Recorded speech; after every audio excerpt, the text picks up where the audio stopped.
Maybe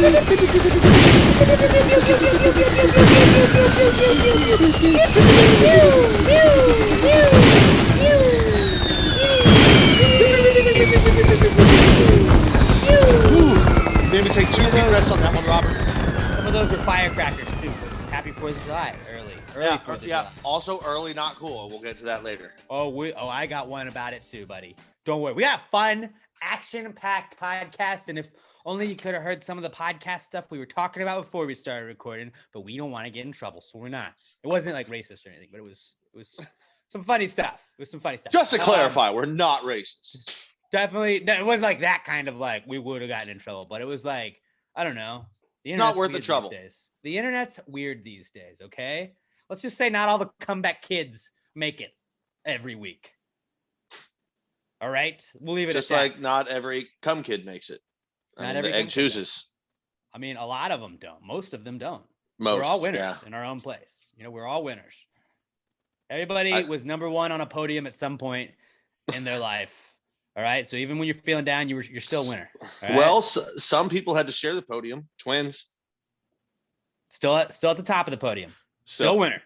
Yep. Yeah. Congrats, guys. You did it. You know, you both get gold medals, right? Yeah. Do you just not get is there just no bronze medal guy? I don't know how that works. That always breaks my brain. That breaks my brain when it's like, all right, well, like Pat got first, Robert and Alex tied for second, which means that Steve got fourth. You're like, wait, no, he got third. Like, well, no, he got fourth. You're like, but who got third? Like, well, Alex and Robert tied for second. I'm like, well, then who was third? Like, well, there was there was a third. There was, you don't just skip it. If they tie, no, you do, because they're the fourth person. Now, if you're sharing money, you split the money and then it goes down. Like, that's how it works in golf, I think. If you tied for first, does that mean there's no silver and there's only a bronze? I think you might have switched it. There's no silver. It's that just wouldn't make bronze. sense at all. That'd be weird. That would actually be also really funny if you got second and you're like, what the fuck? Because they touched the line or crossed the line at the same time. Now I gotta take bronze. Goddamn, bronze is probably cooler than silver though. It's like if you look at it far away, it's gold. No. Like from a distance, I could say I was a gold medalist, and they're like, oh, okay. And like when you get close, you're like, no, that's a bronze. I'm like, well, don't Google it. Right. It's like I would assume in the bronze Olympics, is really just like silver, medal, gold. In the Olympics, they probably just double up on the medal and still have gold, silver, bronze, no matter which position it is. They should. Like if you got to the Olympics and you get like in 4 people podium, like that's fine. I'm not like a participation trophy guy, but if you got third, you got third. You know, you should still get a medal. Yeah, just because 2 people tied for first or tied for second doesn't mean that your time was still the third fastest. Right. It's just 2 people tied in a different spot. Olympics next month, guys. Looking forward to it. I don't know how we just did that organically. That was weird. That was beautiful. That was actually weird, but then it healed itself. Robert's like, that was a perfect little pre-cum there. That was to start the episode like that on something random. Robert, you're in for one today, boy. Because I got a few things I'd like to talk about. Mostly, my new addiction. Call Robert boy. You did. Please don't. I don't disavow. I said it, and I was like, I've never called somebody. Like I've said boys in my life, but I was speaking specifically to Robert. Tried to throw the boys in there, but had to singularize it. All right, that's not starting good. Interesting, but we'll start off with my new addiction, guys. Not really addiction, but it's like I ordered a bunch of sticky notes on Amazon. And like, I love just like, I gamble. So like I write down bets each day. Like I'll look at like all the lines and be like, okay, I like this one. We'll come back to that. Do you do that, Pat? Or do you just like, I like this, I'm betting it? Cause I like to like, I'll put like a whole sheet down. I'll write down like, cause usually I don't take everyone, but then I'm like, okay.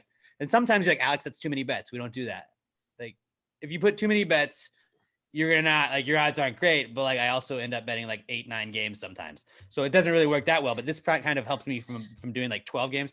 But like I just write notes now all the time. I just got one in my little coffee table I sit by when I'm playing Xbox or watching TV. It's like, oh cool, this thing happens. I have an appointment. Let me write it down here. I'll just stick it on the table and throw my sticky notes. I just did that and scared Weezy. But dude, sticky notes is the shit, man. I love them. I love just having a sticky note pad around you. Cool. I'll write it down. Got it. Oh, you need a number? Cool. Got it. Here you go.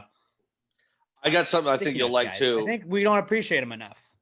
I started, I don't use sticky notes, which I think would be really fun. So I could just write notes and like stick them and leave them everywhere. But then I'm just creating a mess for somebody else to pick up.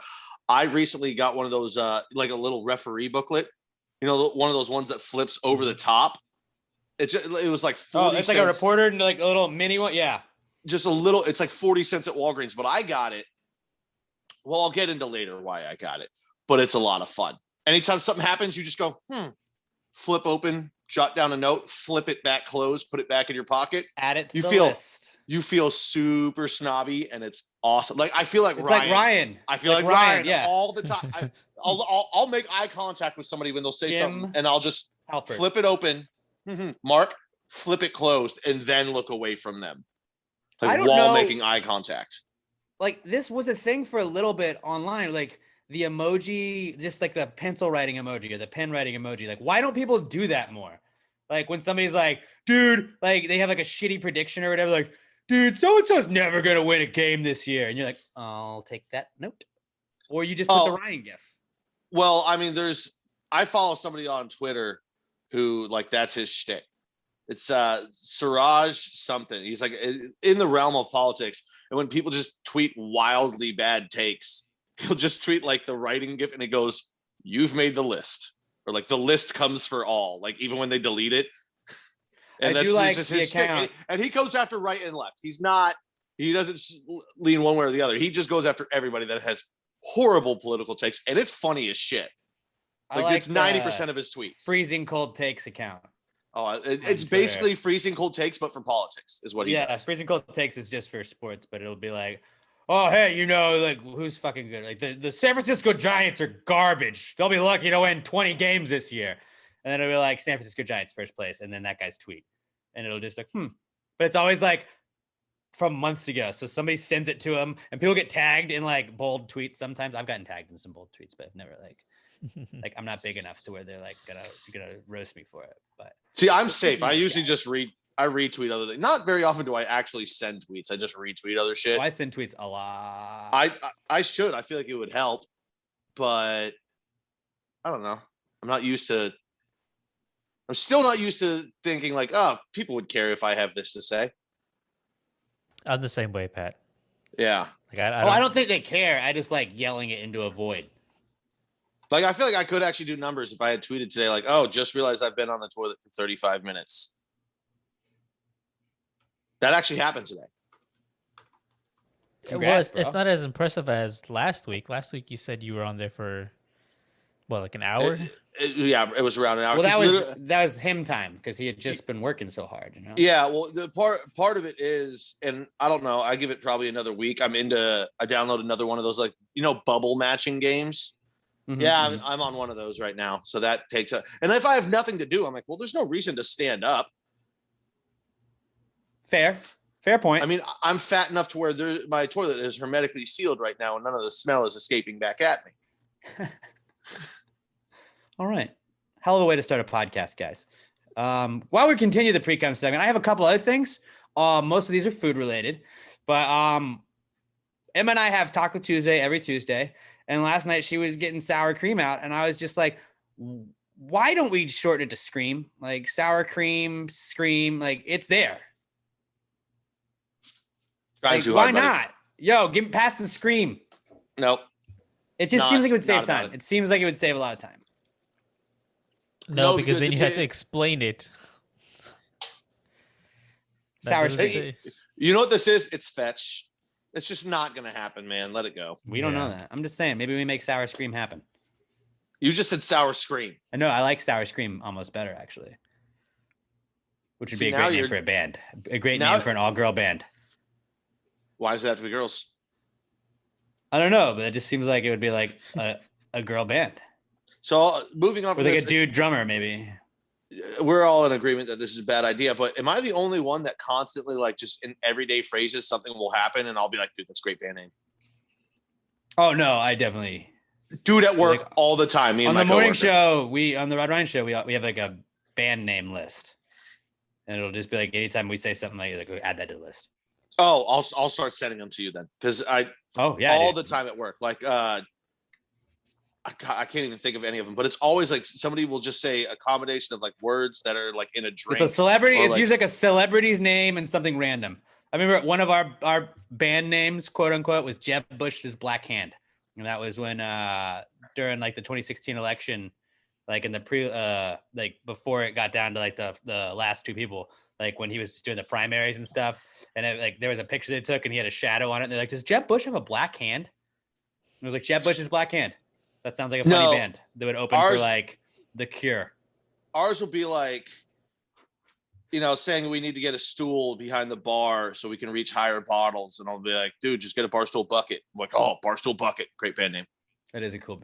Just say it's stupid shit like that. Right. And sometimes he's like, but every once in a while, the bar my bar manager will be like, dude, that's actually a sick fucking bar name or band name. I'm like, I know. And I never write it. Maybe that'll be I'll just start tweeting these. Like when I come up with them, just new band names. But like, don't put a context to it. Just tweet out the names and don't say like band name. Just tweet them out, and people will be like Barstool Bucket, and people are like, what? What is? Pat say? Then people would think I'm just like tweeting something about Barstool. Like having a stroke.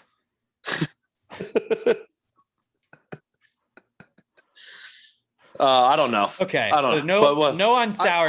Sour I'm cream not being scream, huh? Do it anyway. Yeah, no on the scream. All right. What about is a ravioli an Italian burrito? No, it's an Italian not hot pocket bagel bite. But it's kind of a burrito. Technically a bagel bite would be a burrito too then, but I'm thinking size-wise, a ravioli is just an Italian bagel bite. Okay. Answer that question. And then another thing, this is really something I wanted to put my foot down on. I think eating in the bed is gross. Couldn't be me. Did it 2 nights ago. You eat in the crackers. bed. There's crackers. That's the worst. Chips, especially anything that could crumb up. Like, what the fuck, Pat? Someone replied to you, even if it's a woman. Hey, well, that's different. That's not what I meant, guys. Eating in bed is gross. Okay. I mean, here's the thing. Emma likes eating in bed, but like I'm like, we don't do that. Not in this bed. And somebody was talking about it today, and I was like, don't eat in bed. I'm not going to say I've never had crumbs in there when I wake up in the morning. Sometimes I get usually because you do. There's no way to not get crumbs. That's not true. It hasn't happened in a long time. Like I said, the other day I ate. You just don't see them. Sour cream and onion chips, and those like packages of six crackers with like the cheese in between them. No crumbs in the morning. That's not true. Because I'm good. Definitely crumbs. I'm good at not making crumbs when I eat because I'm fat and I refuse to waste anything. No, because crackers basically just they're just falling apart the second you open them. No matter what. Not if you take them out carefully and pop the whole cracker in your mouth. Like if you take a bite out of a cracker. You're not, because you're too lazy to even get out of your bed to fucking eat them. No, so I don't think you're going to be that careful with them when you're eating them. No, eating in bed is gross. I got out of bed to get them and then went back into bed.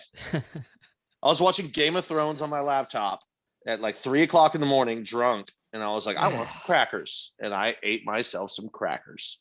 Just stand in the kitchen and eat your goddamn food, and then go to bed. Go get in your bed. Like beds are for sleeping and watching TV. They're not for eating. Beds are for everything. Beds are for everything. Hard disagree, and I do judge people that eat in bed. That's fine. Now a sandwich, I'm not gonna say I want to do it. I think I'd make more crumbs with a sandwich than with a crumbly cracker. Like breakfast in bed, like if it's from a kid to like a parent, like whatever, that's a pass. You get that because it's like cool. Like for Mother's Day and stuff, okay, whatever, dude. I'll give you a pass on that. People that just like, if you just get a box of cookies and you're just watching your shows in bed, just munching on those, like get out of your bed and go sit on the fucking couch like a normal person and don't the bed's more comfortable. Eat. And the bed is not where you eat. It's the most comfortable place. It would have chairs in it. It's the most comfortable place. Obviously, why else would you sleep there if it wasn't more comfortable than your couch? And what's better, there's a term called comfort food, Alex. Bring me some fried chicken and gravy. I'll eat that in bed. Fuck off. Ew. No, Robert, do you think it's cool? I don't eat in bed. It's gross. But like, I'm also more extreme than you. I don't eat on the couch either. Not 99% of the time, I'm eating at the table. On a couch, what I'll have is maybe some chips. But Don't like, get me that's wrong. fair. I get it. I just don't agree. That's not how I live my life. I'm a sloppy fucking person, and I know that. Don't get me wrong. I don't know, dude. It's weird. It's a weird thing. Emma could do it forever. Emma could eat in the bed forever, but I was like, no, we don't do that. Not in this house. So you just like telling women what they are allowed to do? No, I tell them what they're not allowed to do. Which is eat. Couldn't be me. Couldn't be me. Look, I'll do the only eating in this bed if you know what I'm talking about. It's 2021. Let your butt be 8. Come on. It's like Dwayne. All right, let's move on that. Moving on. When does an old wives' tale become old? Like, you never hear about a new wives' tale. No, it's because new wives' tales are stupid shit. Not saying old wives' tales weren't, but new wives' tale would be like, did you know that the vaccine causes autism? Like, no, it doesn't, Becky, you stupid bitch. Well, like, so I looked up some old wives' tales. And it was all witchcraft. It's the peeing on a jellyfish alleviates the sting, which I've heard does work. You can't swim after eating or you're going to cramp up. Not true. Not true at all. Oh, you're going to get cold if you go outside and it's cold and your hair's wet. Like, not always true. Like, why was it just an old wives' tale? Like, why? Like, how long were they just like tales before they became an old wives' tale? Or was it an old, like, does your wife have to be old to have an old wives' tale, to like start an old wives' tale? I'm going to say there can't be new old wives' tales anymore because all this shit had to grow from new wives' tales. No, but like it was all pre-internet. This is all stuff that like when people still got all of their news from newspapers, like and telegraphs, that's where old wives' tales come from. It's like in every school, I feel like it was word of mouth. Now everyone can fucking Google anything and know what it is. You can't have a new one now. I think like the newest old wives' tale is probably like blowing on the cartridge of your Nintendo 64 game will help it run better. That could be it. That like, could that be didn't actually do anything. But a wife didn't come up with that. That was just some gamer dude. It was like it was an old gamer's tale. You don't know. Maybe somebody's mom was like, "There's probably dust in that. Blow on it." That's true. Yeah, that's true. But it's like old wives' tales to me feel like it was like internet was out, but it was like everybody has pretty much heard this, like the rumor, like, oh, Marilyn Manson got one of his ribs taken out so he could suck his own dick. Yep. Like Richard Gere, he had a gerbil up his ass. And it's like, I don't know if that's true, but like everybody heard that rumor. Yeah. Where did it start? Like how? How did everybody hear that rumor before like Twitter was a thing, you know? I thought of another gaming one. Like if you use strength on that truck in Pokemon, Mew will appear. Yeah, like never worked. Yeah. Never worked. No, it didn't. It didn't. Which is bullshit. Just I just don't know. I don't know what. Dude, think about it. It's how does anything else, like you tell someone you know, and then they tell their cousin tells. How did everyone know in Donkey Kong BARRAL for 50 lives? We didn't have the internet. That was true. Everyone fucking knew that though. Dude, there's been or memes. In playing The Sims, Rosebud, and then $! Exclamation. You got like unlimited money. Dude, it's because there are memes that don't require, like everyone thinks memes now are like pictures on the internet. No, there was memes before that. There was like call in, word of mouth memes. Yeah. Or dude, remember like video dating services?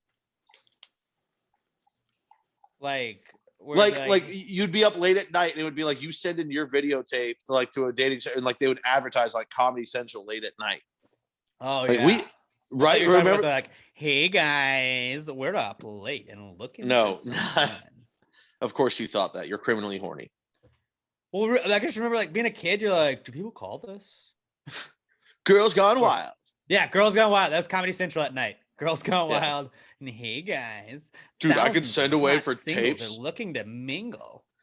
Like, imagine trying to explain Girls Gone Wild to kids nowadays, dude. So you used to be able to pay like $50, and they'd send you like 2 videotapes that were like an hour long, where girls would flash their tits, and they would and just any like kid it was the nowadays would be like, creepiest fucking shit ever. Tits. Right? Like, yeah, I YouTubed it, but like it was like the creepiest like setup ever. And it's like I guess I am judging you based on certain porns that you watch, like illegal shit. But like, you know, whatever we don't kink shame here, although we are against certain illegal activities. But like whatever you're into, typically we're pretty cool with. But it's like it was like the creepiest seeming, like, hey ladies, we're on the bus with these gals, and I wonder if they're gonna make out. And it was just like, you're kind of, it's a little bit of a rapey vibe, dude. That dude, the announcer for Girls Gone Wild though did have the most fun announcer voice of all time. These college girls are wild on spring break. Call now and get a second DVD, Spring Break Miami. I would say Billy Mays had the best commercial voice of all time. That dude had number 2. Yeah, fair. And then I wonder what that guy's up to. Not the slap chop guy. Vince was a bad dude. But what is the Flex Steel? Yeah, but he's just like he's Costco, like, yeah, he's Walmart brand Billy Mays. Like, he's great value Billy Mays. It's exactly what he is. Billy Mays here. God damn it, I miss you, Billy. All right. Damn you, cocaine. Is that what it was? Yeah, I think he overdosed on coke. Or maybe it was like cocaine-induced heart attack or something like that. Cocaine and drinking with your friends, man. Cocaine. Shout out Lil Nas X. Anyways, my final thing that I brought to the table this week. So today, somebody at work, I went to the restroom, took a piss during one of our breaks, came back, and was filling up my water bottle, and somebody was talking to someone else in our break room, and then I somehow got lumped into the conversation, and they're talking to me about their dreams, and I thought to my head, man, I really wish I wasn't in this conversation, because I don't give a fuck about your dreams, you know? Like, that made me think, like, whose dreams do I care about? And the answer is very, very, very few amount of people. It's the people's dreams that I really fucking care about. I wrote them down, actually. Martin Luther King, great guy to care about dreams. Fleetwood Mac, because that song fucking slaps. Dream On, not really, because like, it's not Dream really On's a phenomenal song. He's telling you to dream on. That's not an actual dream. You know, Fleetwood Mac's writing about dreams. Boulevard of Broken Dreams. That's just a place. That's not a dream.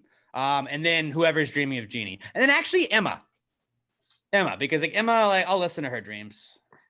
Sweet dreams are made of these. But I think it's made of this. Love her, but like, so like that's maybe four people's dreams I give a shit about.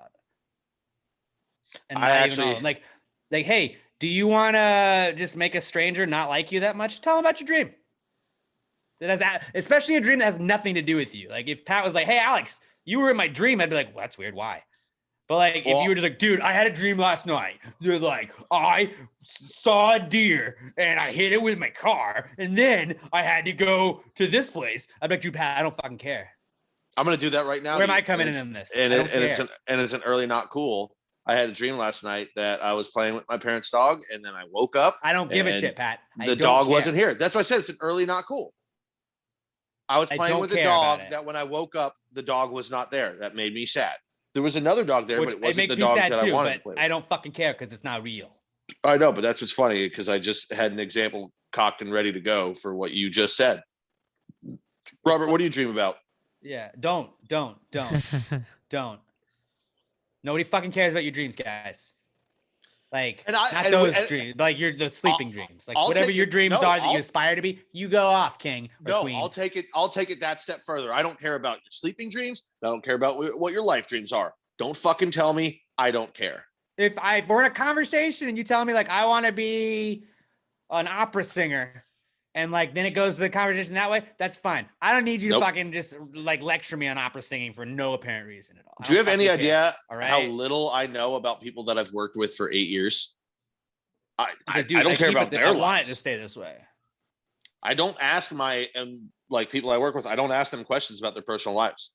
They'll ask me, hey, how's your day going? I'm the guy that will never ask you back, how's your day going? If you give me a question like that, where it's common courtesy to return the favor. At that point. I'll just be like, people like, how you doing? I'm just like, good.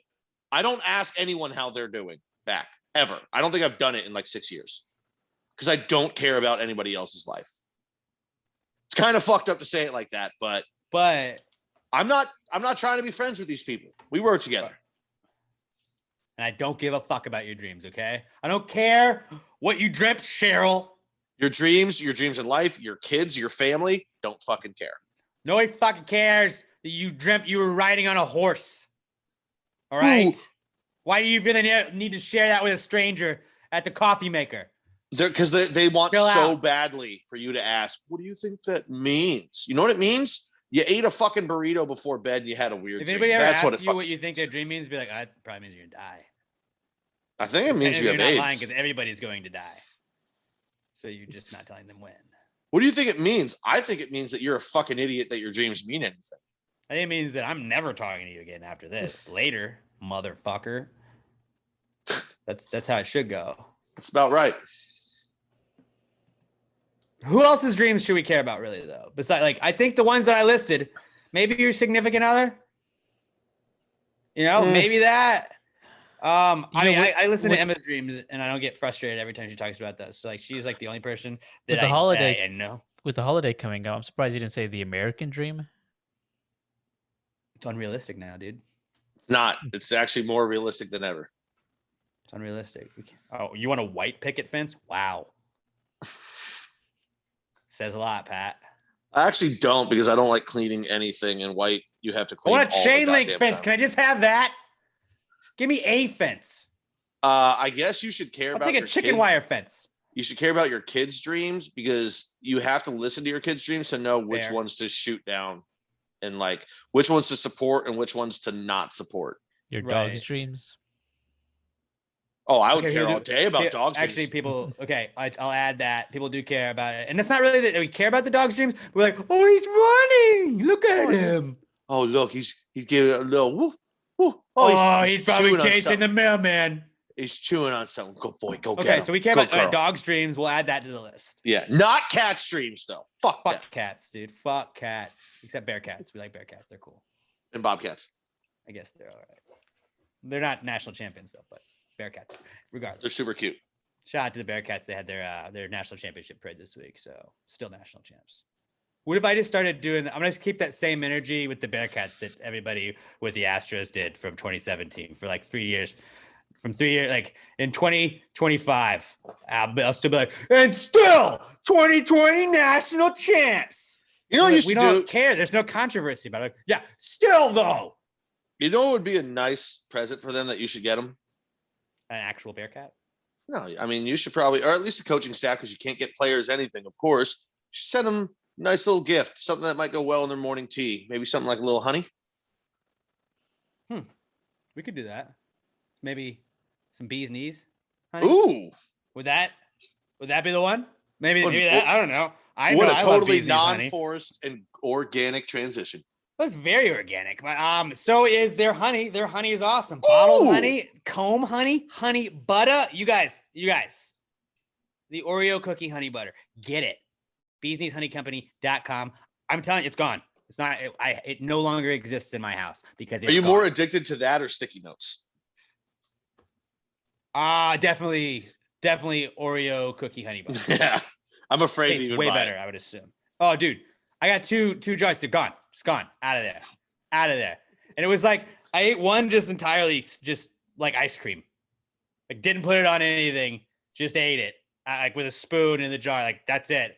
And then I pretty much ate the rest. Some of them just with the spoon, like ice cream. And then little tortilla wraps with it. But dude, awesome shit, dude. Awesome shit. That's my favorite thing Bees Knees sells. And then I told you guys I had a little cold a couple weeks ago. The honey straws, clutch. I highly recommend the root beer honey straws. Those are my personal favorite. But they got all kinds of awesome flavors. They got the regular.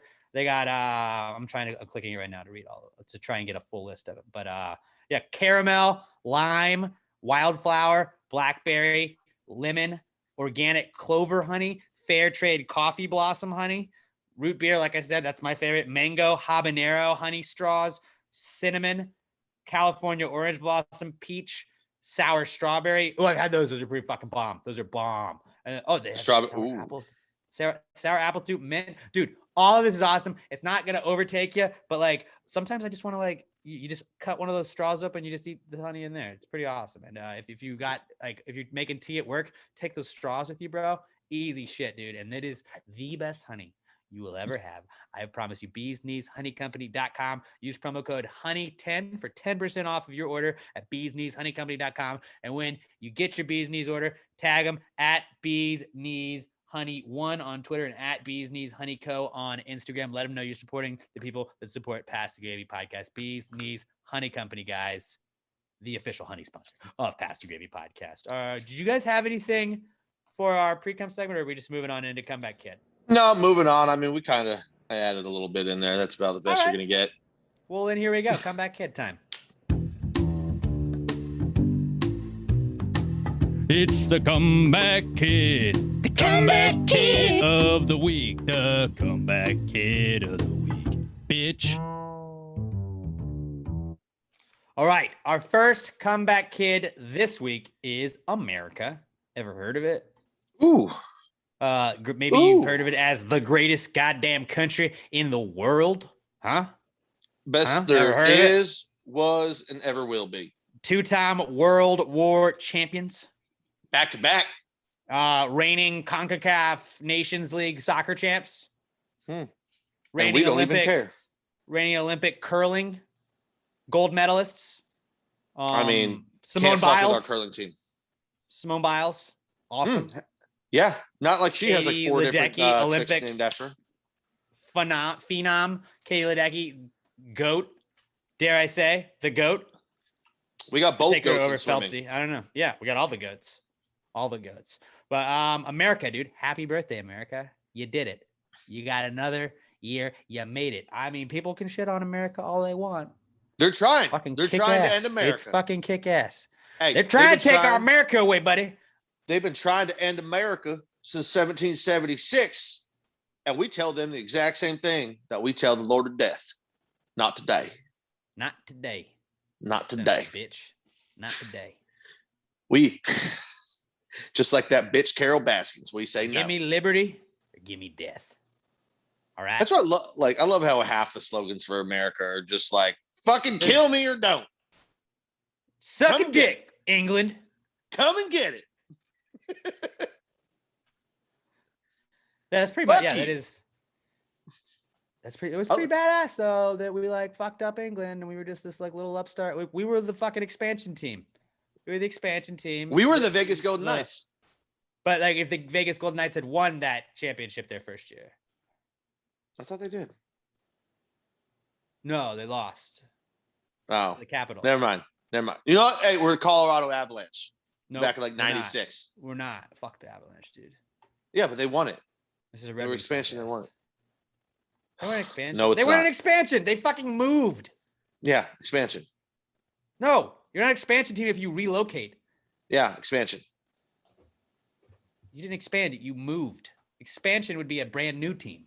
Yeah, not a you team expand. That just relocated and changed their name. You expand from a shitty market to a good market, and the Oklahoma City Thunder were not an expansion team. They were the Supersonics. Expansion. That then became the Thunder. Expansion. I don't think you know what expansion team means, man. But okay. But happy birthday, America! Congrats on getting it done, and just fuck up the rest of the world at the Olympics, guys. We got this. We got this. And all the haters can say whatever they want, but like, they're allowed to say whatever they want because we're the fucking greatest nation in the world, and you can say that. So fucking fuck basically off, USA like all day. Like each of the last 3 Olympics, it's us versus China for total golds. And we're coming for that Chinese ass a little extra hard this time after what they did to us, did to the globe. I think it's gonna be like in NASCAR when you drift off of other teams or drift off other guys. I think the rest of the world is gonna be like, if it's close between us and China for total golds, I think like somebody might fall into the Chinese lane in a race, something like that. Maybe. Yeah. Well, I'm kind of like LeBron James. And that's probably why he's not playing in the Olympics, because he may have to play for China if he did. Yeah, it's nothing about rest. He just doesn't know what country he actually plays for anymore. Well, he's like, well, I also want people to watch Space Jam. Yeah. So I'll just suit up for Team China. I've always been a big fan of Chinese culture, and that's why this next upcoming Olympics, I'm taking my talents to China. Definitely not because I want people to watch my movie. It's gonna suck. It's gonna be so bad. All right.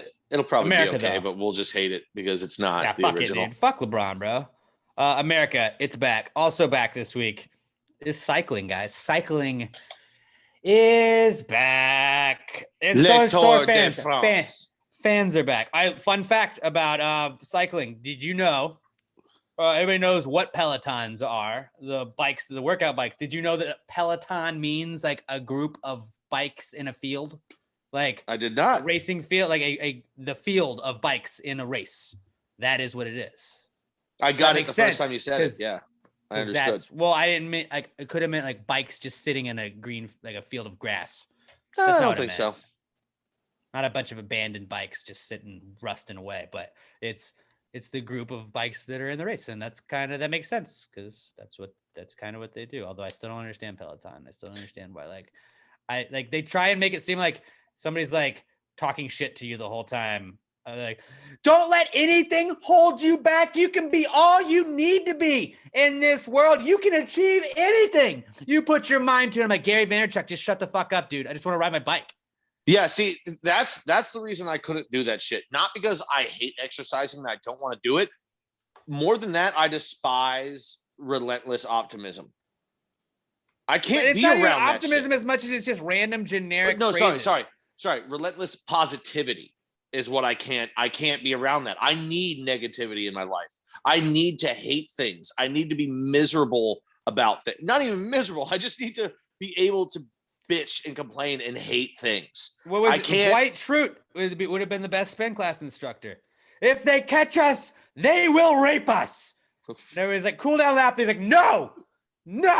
You in the back, you're doing awful. You fucking suck. I'd be next to that guy like, fuck you little douchebag. Like, that's like what inspires me to work out is not like, you can do this, Alex. You can conquer anything comes your way. It's like, no, you fat fucking piece of shit. You better fucking run or you're going to be a fat fucking piece of shit for the rest of your life. And I'm like, well, I don't want to be that. I don't even need that level of it. It's just I grew up. It's me just self-loathing is what inspires me.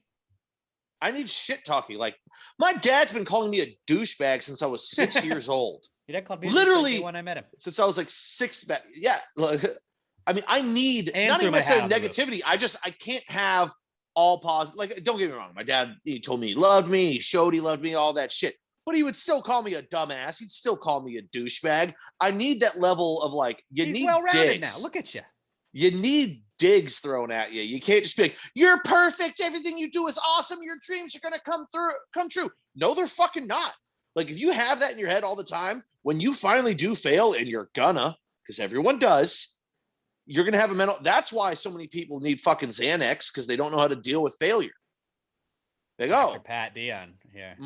You should just, Gary Vaynerchuk should be like, yeah, you're probably going to fail most of the time. You might get lucky. But set your expectations at a reasonable level, and you won't be depressed going through your life. Dude, I'm not have a fucking Gary Vaynerchuk.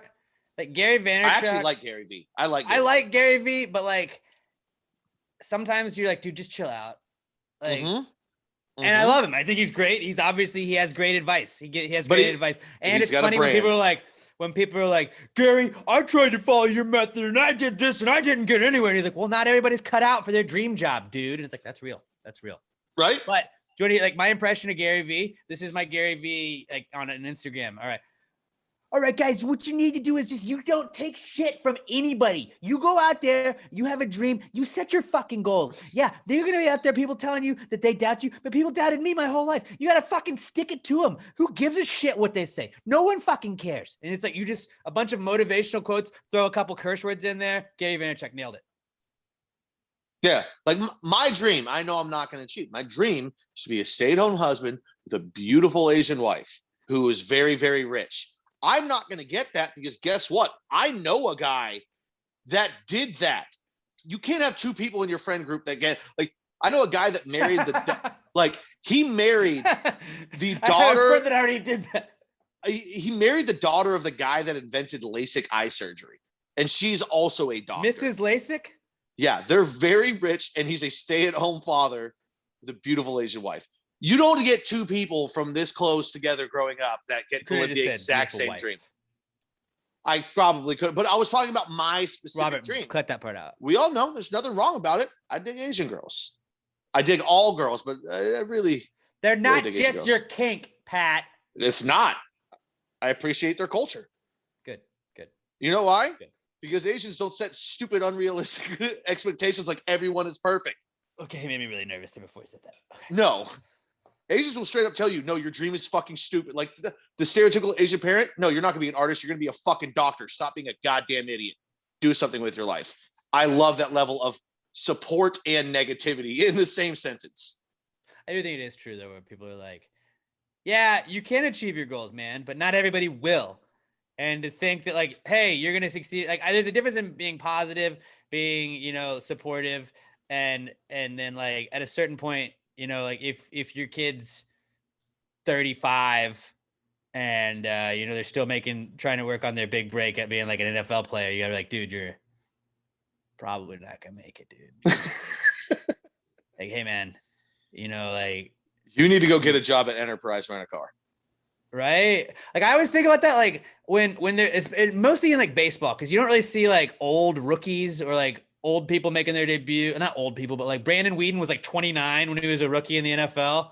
And it was like, wow, that guy's old, which isn't old, but like for an NFL player, it's older than like 22 when you're starting out in the league. But like baseball, sometimes you have like a guy that's like 36 making his MLB debut. Shout out to our buddy Lewis Head. He's not old. Our buddy Lewis Head. He's 30. He's 30 years old. Might have been 31 during the debut. I'm not sure, but shout out Lewis. Early 30s. Once you get to late 30s, it's kind of like, all right. And it's like, I'm not knocking the people that make it. Like, fuck me, right? Fuck me for doubting you. But it's like, at a certain point, you gotta be like, all right, maybe major day for me. Our buddy Lewis Head, fucking pitching for the Tampa Bay Rays right now. He fucking did it. Shout out to him, dude. He made it. He fucking bounced around the minors. But like, he also isn't chasing 40 at this point, Like, there's guys that, like, when you're like, oh, he's 36, made his MLB debut, you're like, good for him. But like, did he not have anybody who was like, hey man? I think he was 31 when he got called up because his birthday's late April. And I don't think he's been up that long. He made it. But yeah, 18th round pick, fucking made it. June 26th, it looks like he got called up. Hey, he's doing it. He's fucking doing it. Good for him though. But like, there's times it's like people are like chasing, like, dude, I just want to be like I want to be a rapper. And you're like, dude, you're 48. Like, what are you doing? What are you gonna rap about? Skechers and patrolling the goddamn barbecue? Sciatica. Just gonna write hard ass bars about being in command of the grill at the next fucking neighborhood cookout. Dude, Sciatica would be a sick band name. Like a metal band name. Coming up next, Sciatica. Yeah. I'm stealing that. I'm tweeting it right now. It makes sense. Do it. So yeah. Luckily for you, I don't actually know how to spell it, so I can't tweet it. But besides that, I don't know how we got to this point, but cycling is back. Oh, Peloton. I was explaining Peloton, then we got into the Peloton instructing people. But cycling / biking is back. Cycling, which is a combination of the two. But cycling is back, and dude, there was a fucking wreck at the Tour de France, and it was all because some lady had a fucking cardboard sign. We just did 10 minutes without actually addressing why we fucking were on the topic. We talked about Peloton. We did say French Tour de France, not the French Open. Dude, that'll be a fun game. Let's everybody please we'll start covering the Tour de France, but like falsely, but keep referring to it as the French Open. All right, I'm in. Now what let's stage get of the French Open is it today? So there was a lady holding a sign on day one of the French Open, and she took out a rider. Now, to be fair, she wasn't in the street, but her sign was. And also, you want to be called an athlete, all you guys that are cycling all the time and all this stuff. And I know I'm getting into some dangerous waters here, but like, don't tell me you're an athlete if a cardboard sign takes you out. If Saquon Barkley was running down the sidelines and one of those play cards that a coach had was just sticking out, even if it was an opposing coach, and Saquon Barkley just went down, I'd be like, what the fuck, Saquon? Don't be a little bitch. Get up. And it's like, okay, well, they're on a bike and it's really dead. And this is like, don't tell me you're an elite athlete if cardboard takes you out. And also, if you watch a fucking Olympic runner, where do they have to run through? Ticker tape. They have to run through that little stripe at the end. That's a little bit less than cardboard. I get where you're going, but it's not even remotely the same thing. Don't tell me you're an athlete when you got beaten down by cardboard, bro. You run into something, you swerve a little bit. They're all tightly packed. You hit the guy next to you. Go back to your peloton. I can't wait to see what the French Open actually sues her for, because they are suing her. Well, they can't find her. The French Open is unable to locate her. Oh, she'll be found. But she fled the country allegedly. They found her today. She's been caught. You can't escape the French Open. Yeah, she's been arrested. Was she like a fugitive? Yeah, she's arrested. What else does France have other than the French Open? Of course, they're gonna like make it a crime what she did. The Eiffel Tower. World Cup championship. Although they lost in the Euros. Vegas anymore. Vegas has an Eiffel Tower, so like that's true. It's actually a better one because it's American. 100%. But like she knew 100% what she was doing. She stuck it out into the street right in front of them and was turned around facing away looking at a camera. Did you think you just weren't going to hit anyone? I don't know, dude. It was bad on her part to be that close. But I watched that so many times because it was like, you guys, it's funny. Fucking power through it. You know what a truck stick is? Okay, they're French, man. Well, not all of them are French. Not all of them. They're cyclists. Well, they're all doping, right? Oh, blood dopers. I thought that's what you had to do to be in the French Open. Basically, yeah. But not my sport, cyclists. All right? Not my sport. They're still cyclists. Not exactly beefy guys. Maybe stick to the fucking bike that doesn't go anywhere if you can't make it through some cardboard, bro. Like Kenny Powers once said, I'm not trying to be the best at exercising. I mean, fucking people like 12-year-olds in karate class kick through boards. And you're telling me you can't ride a bike through a fucking cardboard sign? Go fuck yourself, dude. No, they can't. You know what? I'm just gonna say that guy wasn't gonna win the Tour de France anyways. He doesn't have the ability. Okay? When cardboard takes you, that's all I can say. That wasn't gonna be your winner, guys. He wasn't wearing a yellow jersey. Okay? Fuck. What was that meme from last week? Hey, you're not that guy. You're not that guy, buddy. Not that guy. You're not that guy. I fucking love that guy. You're not that guy, buddy. You are not that guy. How has nobody cut that together yet? I don't know. God damn it. He's not that guy. That guy, and none of those guys are that guy. Actually, I mean, technically, if you fell into the guy that already fell down, that's on him. That's on him. Yeah. But like, dude, so do you think that's why maybe an X Games guy should fucking like I don't know, Dave Mira. That guy, he did bikes, right? I don't know. Yep. Sounds like it. BMX. Like it. Yeah, but we need like a BMX guy to run in the Tour de France for just these situations.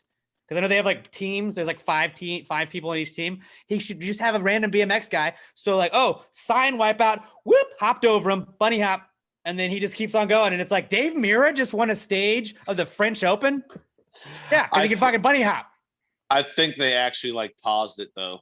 Like once everyone went down, I heard something. You mean about the French waved the white flag? That's weird. Ooh, who would have thought? Yeah, just everything about the French Open, man. They say now that Lance Armstrong isn't winning 8 of them in a row. Now that there's like not a household American name, nobody actually cares. Nobody cares. Nobody gives a fuck about the French Open, all right? Hey, French Open, you're not that race, buddy. You're not that race. You're not that race. Let's move on, guys. Cycling back, though. Cycling's back. And, man, I hope that lady doesn't get in a ton of trouble. I got to turn the light on in my room. I feel like I'm very dark on this video right now. Yeah, and whatever your TV's doing is, like, flash. It's weird. But that would be like if somebody, like, was, like, fan interference at a baseball game got you arrested. You know, like it's like, yes, I understand it. Somebody fell because of it and all that. But it's like, well, you interrupted the race. Like, can you imagine if like you reached out to get a home run ball and then they were like, you're arrested, Robert, interfering with the game. You'd be like, you guys. Actually, baseball might do that because baseball lately they've been kind of pussies about some stuff. No, I mean Bartman got away with it. Well, he almost got murdered, for the Cubs. So actually, sort of. But he didn't. Been in hiding pretty much ever since. Yeah. I think Moises Alou came out like 15 years later and was like, I wasn't going to catch it anyway. Which I think he did. It was just more of him being a nice guy thing. Like, he totally thought he was going to catch it. I don't think please don't murder that man. I don't think he was going to catch it. It was too far back. It's just, Cubs, man. You guys suck. But while we're on that and just talking baseball real quick, let's address the Orioles and the Astros, or mostly the Orioles bullpen. Not the series. Not the series. I'm not that guy. I'm not that guy. All right, I'm not that guy. I know my Yankees are not very good either right now, although they are on a 1-game winning streak. Which, no, it's 1 game. You win tomorrow, that's a winning streak. No, I think it's if you win tomorrow, that's 2 in a row. You win again, that's a winning streak. Okay. Well, something like that. Regardless, so cheating in baseball, a big thing. As of late, we talked about it quite a bit. But the other night, the Orioles pitchers, mostly Matt Harvey, that was not pitching in that game. He had a glove on. It looked like he was rubbing something on another player. They looked towards the camera several times and then started laughing. And then I loved it. It's like the rent-free people. Oh, MLB explain this. It's like, you guys know that like they knew there was a camera on them and were fucking trolling, right? Like they were as blatant about that shit as they could have been. And that guy wasn't like going into the game. I thought he did go in the game. He wasn't right then. He wasn't right then though. And it wasn't like he was like loading up to go like, hey, here's some pine tar. Go on out, buddy. I mean, they were all laughing as they were doing it. And Matt Harvey looks at the camera. He was warming up to go into the game. What do you mean? It's not like he was. He didn't go in right then. He didn't go in right then. I mean, yeah, not that second, but with like 2 minutes later, he did. Well, no, then they had to go to a whole break. Like, didn't they finish the inning and he came in? I don't fucking know. I just know like everybody was like losing their shit about it, and it was like, dude, they were trolling. Like they were fucking trolling. They knew they were on camera. As long as he didn't go to his armpit during that inning, I'm fine. Which, by the way, how obvious would that have been? He put it up in his armpit. I'm assuming it was like something for chafing or like icy hot. No, it was a joke. He was just fucking joking around. They would do like, baseball's really hot about this right now. He had to get checked. Oh, I didn't even see him get checked. I love Blummer. Well, if you pitch, don't you have to get fucking inspected? You don't have to. It's just the umpires can whenever you are. But I love Blummer was like, as it was happening, Blummer's going, that's not a great look right now with what's going on in baseball. Well, what I like to be like icy hot. That's what I figured it was like. Because who else fucking with? It looked like he was like up his sleeve on his armpit. If you're on the mound right now and you go up your sleeve to your armpit and rub something, the umpire will immediately be like, stop right there. Who was it yesterday? Or maybe it was the day before. Like there was a blowout and position pitchers were pitching, and they were like, "All right, Astros." Come here." Was it that? And they were like, "What? All right." Oh well, I know. I thought it was like Astros. I thought it was like the Dodgers or whatever. But it was just like everyone gets checked, even position I know they players. do, but it's like, dude, yeah, okay, man. Like the third baseman that's pitching in a fucking 12-0 game is gonna definitely be like. Wait. Although actually, maybe like if you do you get banned from pitching or like if Anthony Rizzo, I know he can strike out Freddie Freeman because he's probably the best pitcher or best non-pitcher pitcher. Would like if Anthony Rizzo was just like in a blowout, like 12-0 game, the Cubs are winning, and he goes out, and like somehow they're like, oh, he's got spider tack on. Like, does Anthony Rizzo get banned from pitching for 10 games, or does he just? It would just be a suspension. But wait, do they automatically? It'd be funny if like they suspended you from pitching. Where like it'd be like, well, Anthony Rizzo's not allowed to pitch for the next 10 days. Like, okay, tight. Hold on, Robert. Is it everyone? Oh, it is an automatic check. I thought it was just umpire's discretion to. I guess it's randomly though.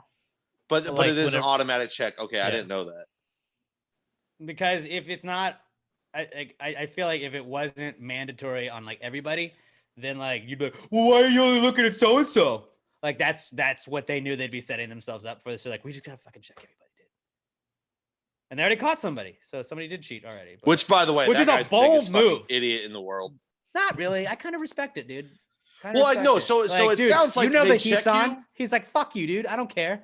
It sounds like they check you before you go to the mound for the first time, and then the rest of the game they're just like, maybe we'll catch you. And this guy like went back. I think to the they check dugout. every couple of innings or whatever, depending on if you're a starting pitcher and you go 6 innings or whatever. I think they check like every couple innings, maybe. Why? When? Oh no, that's what I'm saying. But like, I'm assuming everyone gets checked on their first way out to the mound, and this dude got off the mound, went back to the dugout, was like, "Fuck it, I'm gonna put something on there." Went back out to the mound, got checked, and got caught. Like you're an idiot. I love that we didn't look up the rule and we're just debating it like we think we may know what the rule is. But like I feel like what would happen like if they didn't check, you go out, they find out you got pine tar on your arm you're using, but like like you struck out the side for 2 straight innings, and you're like, well, now what? It's like, well, now you're out 2 innings. Sorry. It's just I kind of hate baseball right now. I kind of hate baseball right now, and I don't know if I hate baseball as much. I mean, I'm really upset with the Yankees as of late, but like, and that definitely plays into it. But like, I feel like I'm also getting a little upset that like other sports are winding down, and I'm like I don't typically hate baseball, but like when baseball is the only sport going on, you're kind of like, damn it. Like baseball's nice. I would also like I would also like a nice like hockey game to turn on, Yeah, I mean, I can't. Just my schedule, I don't get the chance to watch as much shit anymore. But like hockey's not even done and I already miss hockey. Hockey season was so much fun this year. It was a lot of fun. I love the division shifts, dude. It made rivalries. It was cool. Yeah. I know they can't keep going on with it, but like it was a fun little 1-year experiment.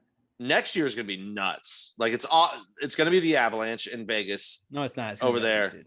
I'm just kidding. Red Wings are 2 years away. But like in the same division, we're gonna have Bruins, Toronto, Lightning, Hurricane. Like it's gonna be the most ridiculous division of all time. Nobody cares. So nobody cares. Moving on. Our next comeback kid this week is Lil Nas X. The King has returned, and man, he is really good at getting people online upset. He is the king of not just Pass the Gravy, but also getting people online upset. First off, he showed up to the BET Awards on the red carpet, and he was wearing a dress. And it was like, why is he got wearing a dress? Come on, dude. Is it, well, did you watch SNL? Because he ripped his pants. He ripped his pants performing on SNL. So perhaps he was worried he was going to rip his pants again. You know what? You can't rip a dress. Can't rip a dress. Oh, no, you can. I guess you could. But, like, it wasn't like a leather dress. So, good for him, bro. Like, He's the fucking kid. Like I don't respond to people on Facebook posts usually, but like yesterday, somebody's like, "Well, he's just trying to. He can never top what he did with Old Town Road. He'll never be a #1 again." I was like, "Dude, he literally like the song he was singing in that thing you're bitching about was a #1 hit for like 8 weeks this year." So yes, he can. He can replicate that. No, like literally, no one has ever been #1 on the charts for 19 straight weeks. He has. So yeah, he probably can't replicate that, but neither can anyone else. No one ever has. So yeah, tight, dude. Sick expectations to set right there. And then also he like made out with the dude and was doing, I mean, that the whole song is about him being gay and coming to terms, like not coming to terms, but like celebrating that he is like who he is. Like, guys, it's 2021. Fucking open your goddamn mind. He's allowed to do that. When fucking Madonna and Britney Spears make out, we're like, oh, that's hot. And I get it. Like, maybe you're not attracted to dudes. Whatever, dude. Whatever. But he's allowed to fucking do it, man. None of you that were bitching about it were even watching the BET Awards. Nope. Oh, no. I saw a clip of a show I didn't watch. I'm angry. Scroll, bitch. Scroll. Will Smith's son wore a dress like a year and a half ago. Dennis Rodman wore a wedding dress 16 years ago. Nobody cared about that fashion guy that wore it to the BET Awards last year or 2 years ago. I don't follow fashion. He's not the first guy to do it. Kid Cudi wore one on SNL. Aren't there also like events like what is it, like Red Dress Run in New Orleans? Yes. In New Orleans. What about like I feel like I see like bagpipe players. They're wearing like kilts.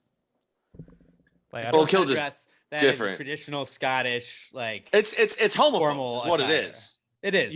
Nobody It's a cared when skirt. Rodman does it. Nobody cares when straight guys do it as a joke. I mean, I guess Pat wore a dress for Halloween one year.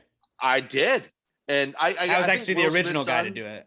I was no Rodman beat me to it. Well, Rodman beat me to it. Rodman and Pat Dion. But I look good. Yeah, Trailblazers. it's just it's homophobes. That's what it is. It's people just being like, oh, look at these gays just wearing dresses and shit. Like, all right. Like, hi, dude. How does that affect you in any way? Are they trying to rape you? No. Well, leave Earl, them the fuck were you alone. watching the BET Awards? No, but I saw it on a Facebook page. All right.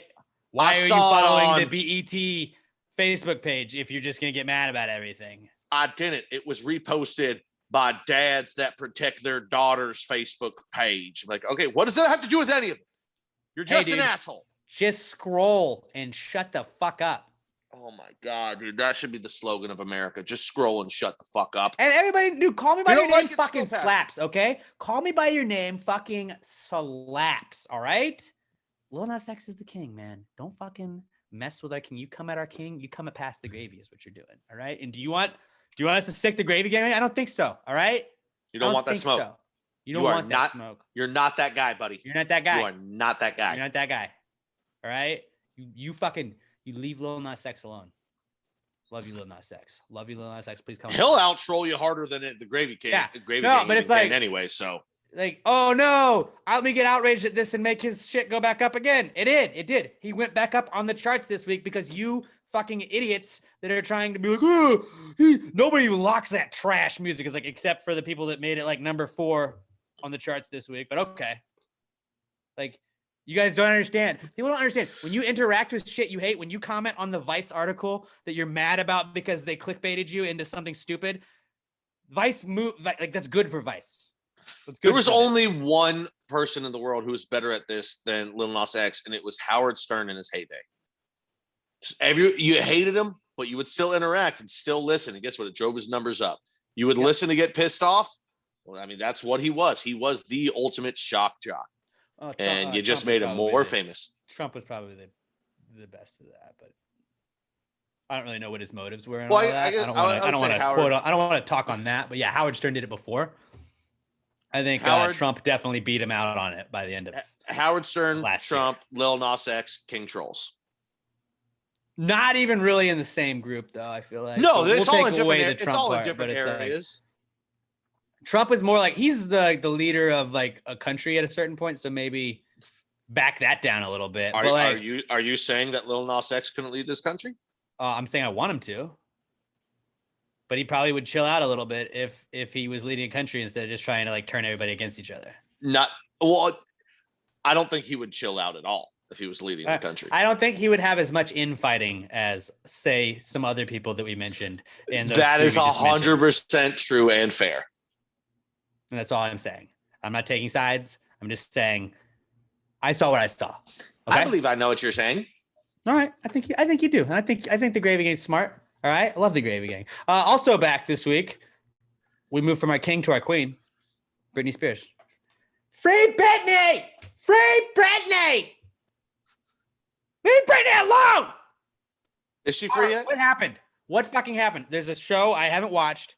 Conservatorship hearing. Jamie Lynn talked out. Britney Spears, could she not have like babies or shit? Is she not allowed to have babies? This is something that everybody's been talking about, and it seemed too serious for me. I heard she wanted to get into it. Her birth control out, but they wouldn't allow it. So, like, not her body, her choice. Her body, not her choice. I think I speak for everybody on Past the Game when I say, your body, your choice. You know, we're big, your body, your choice guys on this podcast. I mean, probably, I would say the leading, like female equality podcast, at least one of, if not the, in the podcasting world is us. I mean, ladies' t-shirts are $1 less. We were trying to combat the wage gap as much as we can. I'm not saying we're heroes. I'm not saying we're not. Just saying, we're trying to help out.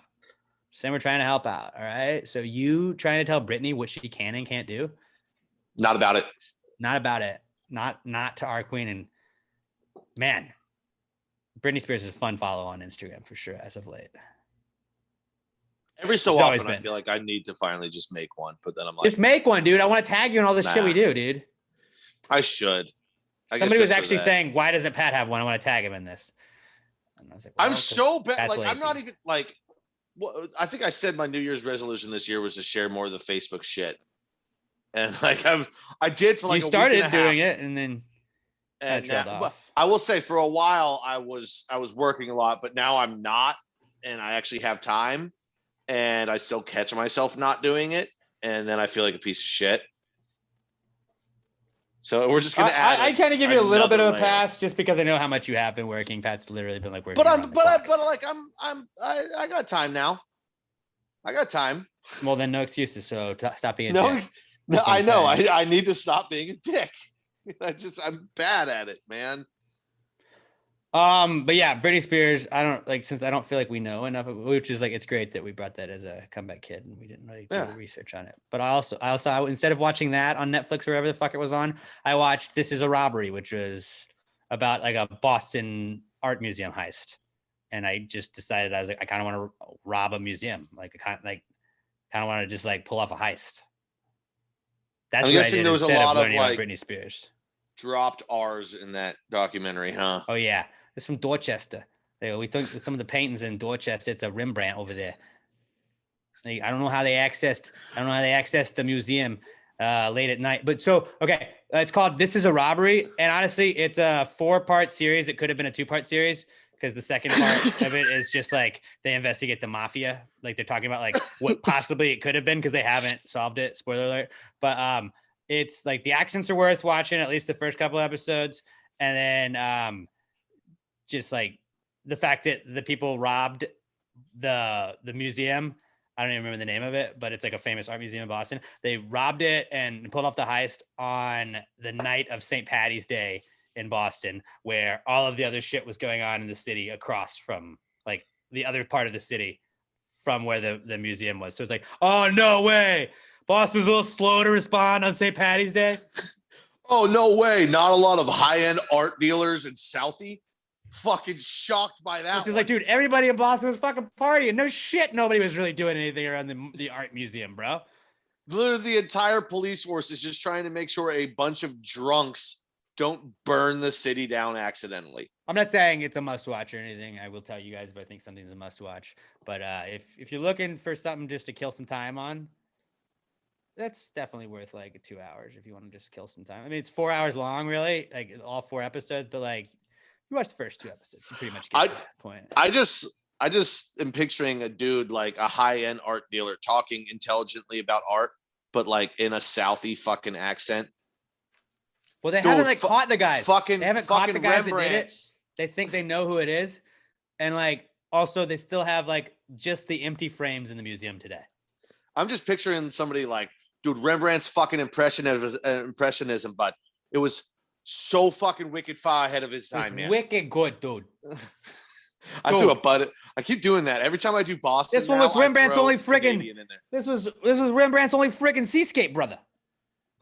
This is amazing. The only boat painting he ever did. I would go to an art museum if they had a fucking thick Boston accent guy giving the tour. That would be entertaining. No, like I want like I want a dude from Southie that is actually just like super into art. Like you'd like the accents then on that, but that has nothing to do with what we're talking about. This Is a Robbery is what it's called. But something that I do really want to see, and I cannot wait to watch, is the fucking Sopranos movie, guys. The Sopranos, our next comeback kid this week, because the first trailer for The Many Saints of Newark, the prequel movie for The Sopranos, written by David Chase. It's got Michael Gandolfini, obviously Tony Soprano, James Gandolfini's actual son. He's playing a young Tony Soprano. I watched the trailer so many times yesterday. Just like everybody, if you watch, like if you're a big Sopranos fan, like if you're not, I apologize. Just let me just kind of gush over this for a little bit. But like, if you're not, then you're dumb. Go watch it. If you're not, like, you got time to watch it. It comes out in October. But You got time to watch the series, and it's maybe the best series ever. It's in the conversation for the best series of all time. That lost Breaking Bad. That lost Breaking Bad. I would say, if I had just off the top of my head right now, that lost in Breaking Bad. Not in any particular order, but those are like 3 of the best shows I've ever seen. Regardless, the Many Saints of New York's coming out in October. They put the trailer out, and like, it was so cool. Like so Christopher Moltisanti's dad is like Tony Soprano always talked about him. You get to see him right there. He kind of looks like Christopher Moltisanti. Junior Soprano, the fucking dude from House of Cards, plays him, but like, he's a huge dude, but like, he still looks like fucking Uncle June. The lady that plays the mom looks just like Livia Soprano and kind of like Carmela Soprano a little bit. She talks, she's like, oh, my son's a leader. What is she like? My son's a leader. I don't see it. Well, she doesn't really say words. She just says that. And it's like, dude, I was telling Rod this morning on the morning show, I was like, I can't tell you the last time I've been this excited. Like, I'm going to go to the theater and I'm going to watch this in a movie theater. And I have not had I have to go see this in a theater since probably The Force Awakens. Yeah. I'm finishing Game of Thrones now. I'm about halfway through. I think Sopranos has got to be next again. And I might watch Sopranos just back to back. Because there's a lot of time. There's a lot of time. So we might have to. It still holds up. It's still fucking good. I mean, there's old stuff that dates it. I'm down, dude. I'm very down. It's still I'm gonna watch it opening weekend. I'm so excited, dude. The Sopranos isn't perfect. Like, there's still you watch it, and you're like, God, his mother's the fucking worst. I hate her. His mother is one of the worst TV characters of all time, but also she's so bad that she makes the show. She makes the show better because you understand how people are because of her. She's supposed to be the worst, and she is, but you're like, I fucking hate her. Same thing with his son. You're like, God damn it. It's like Skylar in Breaking Bad. But that's fucking hate purpose. Skylar, but Skylar plays this point. It's rare that you get 2 characters in the same show that are so universally fucking hated. Because they're trying to make you side with a bad guy. They're not bad. Be a traditional like The Sopranos is like they're not the bad first because the acting is bad. They're just bad because I fucking hate you. That's an Get obnoxious off the person screen. in this series. But they do serve a purpose and it adds to it. But it's that's also because David Chase originally in Sopranos was that was the first real TV show that I can think of that made you like the bad guy. Like, you are on the side of the bad guy, where it's the villain is the hero, essentially. Breaking Bad, kind of the same thing. And it was we have to have Skylar, who's kind of the mean, cunty wife. But Walter White is definitely a worse dude than Skylar is. But Skylar is not fun on the show. She's mean. And so you're fuck you, Skylar. I'm going to side with the meth guy. You're fuck you, Liv Soprano. I'm going to side with the fucking mafia boss. He's right. You're wrong. I mean, but back to the trailer. It's so good. Love that, because it's his son, it looks just like him. His son does look so much literally like him. And spitting image of James Gandolfini, and he's right at the age that his character is playing. Yeah, it's perfect. It's not like he's a 35-year-old trying to play a high schooler. I hope a high school age kind of kid doing that. I hope the movie's so good that they make it into a show. I don't think they're gonna make it into a show. I think I know they're not going to, but I hope the movie's gonna be so good. That's what we need. That David Chase is fuck, dude, I can expand on this. I can do not a long show, maybe a mini series. Maybe give me 8 episodes, hour and a half each. Because I don't want it to run for 8 seasons where all of a sudden it's a 5-year gap between where that and the show takes place. That's why I just think the movie's gonna be enough, man. I think the movie's gonna be enough. I'm so excited. They'll never do the series, but Sopranos, man, I fucking love it. Sopranos, brother. The Sopranos. All right, guys. But the problem with that too would be then eventually you got to bring in a young Paulie Walnuts. There's a Paulie Walnuts in this movie, bro. Oh, he All is? of them are in this. Oh, I watched it at work yesterday. I didn't In really the catch all of it entirety yet. of the series, he always talks about rolling with his crew, and there were several references to That's like right. They were all Easter young eggs together. of like this heist, the heist that he pulls off. There was a heist that somebody dies. I don't want to give it away if you haven't watched The Sopranos, but like I was like, oh, I know what heist he's talking about. I know that heist. They talked about that in the show. They didn't ever show it. It's like Better Call Saul, dude. Like that's what I love about Better Call Saul, because there's like Breaking Bad Easter eggs. Like Saul just tells a story. It's like a 5-minute scene. A minute and a half of him is like referencing to a story. You're like, oh, no, dude, that's from Breaking Bad. You mentioned that. That's what that means. That's that guy from Breaking. Oh shit! Like that's what I love about it. And it's like I'm gonna get off on that the whole time. Like I'm so excited, dude. I can't. You know what? I cannot wait. You know what got me the most jacked up about the trailer though? Movies are back. Was the very end of the trailer, when the trailer ends and it cuts to the title card and the Sopranos music starts playing in the background. I was like, dude, I woke up this morning, bought myself a gun. Oh, dude, I was so jacked up listening to that. I was like, what the fuck is Ray Liotta doing in it? I was confused by Ray Liotta's part, but I'm excited to find out why. Here's what it is if you're going to make a movie nowadays and it has any sort of gangster theme, Ray Liotta is godfathered into every gangster movie in Hollywood. I'm cool with that. I don't think he got in The Irishman, did he? Maybe. I don't know. I didn't watch it. No, but you never saw it. It was like 3 hours long, dude. Dude, it's really good. It is long. I heard it wasn't that good. I heard it wasn't that good. Oh no, I'm not saying it's an all-time great gangster movie, but it's a damn good movie. You need to watch it. I heard it was just another gangster movie, not a great gangster movie. I'm not saying it was a great movie, but it was a good-ass gangster movie, and you need to watch it. It's a good movie. If you haven't watched The Sopranos, watch The Sopranos. It's fucking Robert, Scorsese, watch The Sopranos, dude. okay, dude? Watch The Sopranos. I'm probably not gonna watch The Sopranos. Watch them, and then we'll pull off an art heist. It's perfect. I'm just saying, I think you'd like it. You may not think you'd like it, but I think you'd like it. I don't think Robert will ever watch it either, but I think Robert would like it because it is just great cinema. It's pretty great. Yeah. Moving on, our final comeback kid this week. Oh yeah, is Big Brother. Julie Chen Moonves, baby. Oh, Julie Chen is back, guys. Big Brother. Literally, we're recording this June 30th. This time next week, guys. We'll have a cast. Big Brother it'll be premiere day. We don't have the cast yet, but it'll be. I said we will have the cast. We will have the cast. We'll be meeting the cast. We're meeting the cast live move-in. There's it's so awesome, guys. I'm so excited. Just a couple things. I feel like every year we kind of turn this into a sort of half-assed Big Brother podcast too. I do have a Big Brother podcast. Pass the Gravy, bro. Pat's on it sometimes. Chris Hogan, former host of Pass the Gravy. I think I'll be able to be on it more consistently this year. Okay. At least Monday episodes. Whenever you're available. There's actually Sunday, Wednesday, and Thursday episodes, but still. Fuck, never mind then. Wednesday episodes. Yeah, I'll change some shit around. I think I can do Wednesday episodes then. Regardless, dude, Pastor Gray bro, back. Me, Chris Hogan, Emma, and Pat. Mostly it's gonna be me and Emma, Chris and Pat whenever they're available at times. But we're gonna break down every episode right after the show's over. Within 20 minutes, we're gonna do a live stream on Facebook.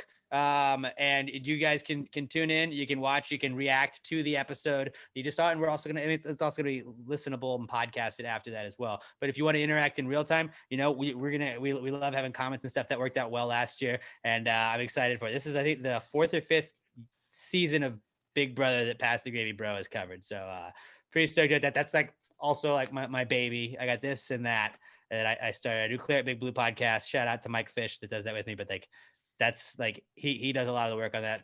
Pass the Gravy Bro is like, we started that because we like Big Brother, but also a couple of things. The Pass the Gravy Big Brother pool at Pass the Gravy Bro. We're doing it on Pass the Gravy Bro this year. We will read all of the names and everything on Pass the Gravy Bro. So tune in that way. I felt like just like there's people that didn't care about Big Brother that don't care about Big Brother. And I'm not saying you have to if you listen to Pass the Gravy, but like I felt like we kind of sometimes got sidetracked and would get into a 20-minute conversation about Big Brother. And I also have a Big Brother podcast. So instead of talking about it on here, we'll talk about it on Pass the Gravy Bro. If you'd like to join the Big Brother pool, which is if you're new to this, we've done this for 4 years now.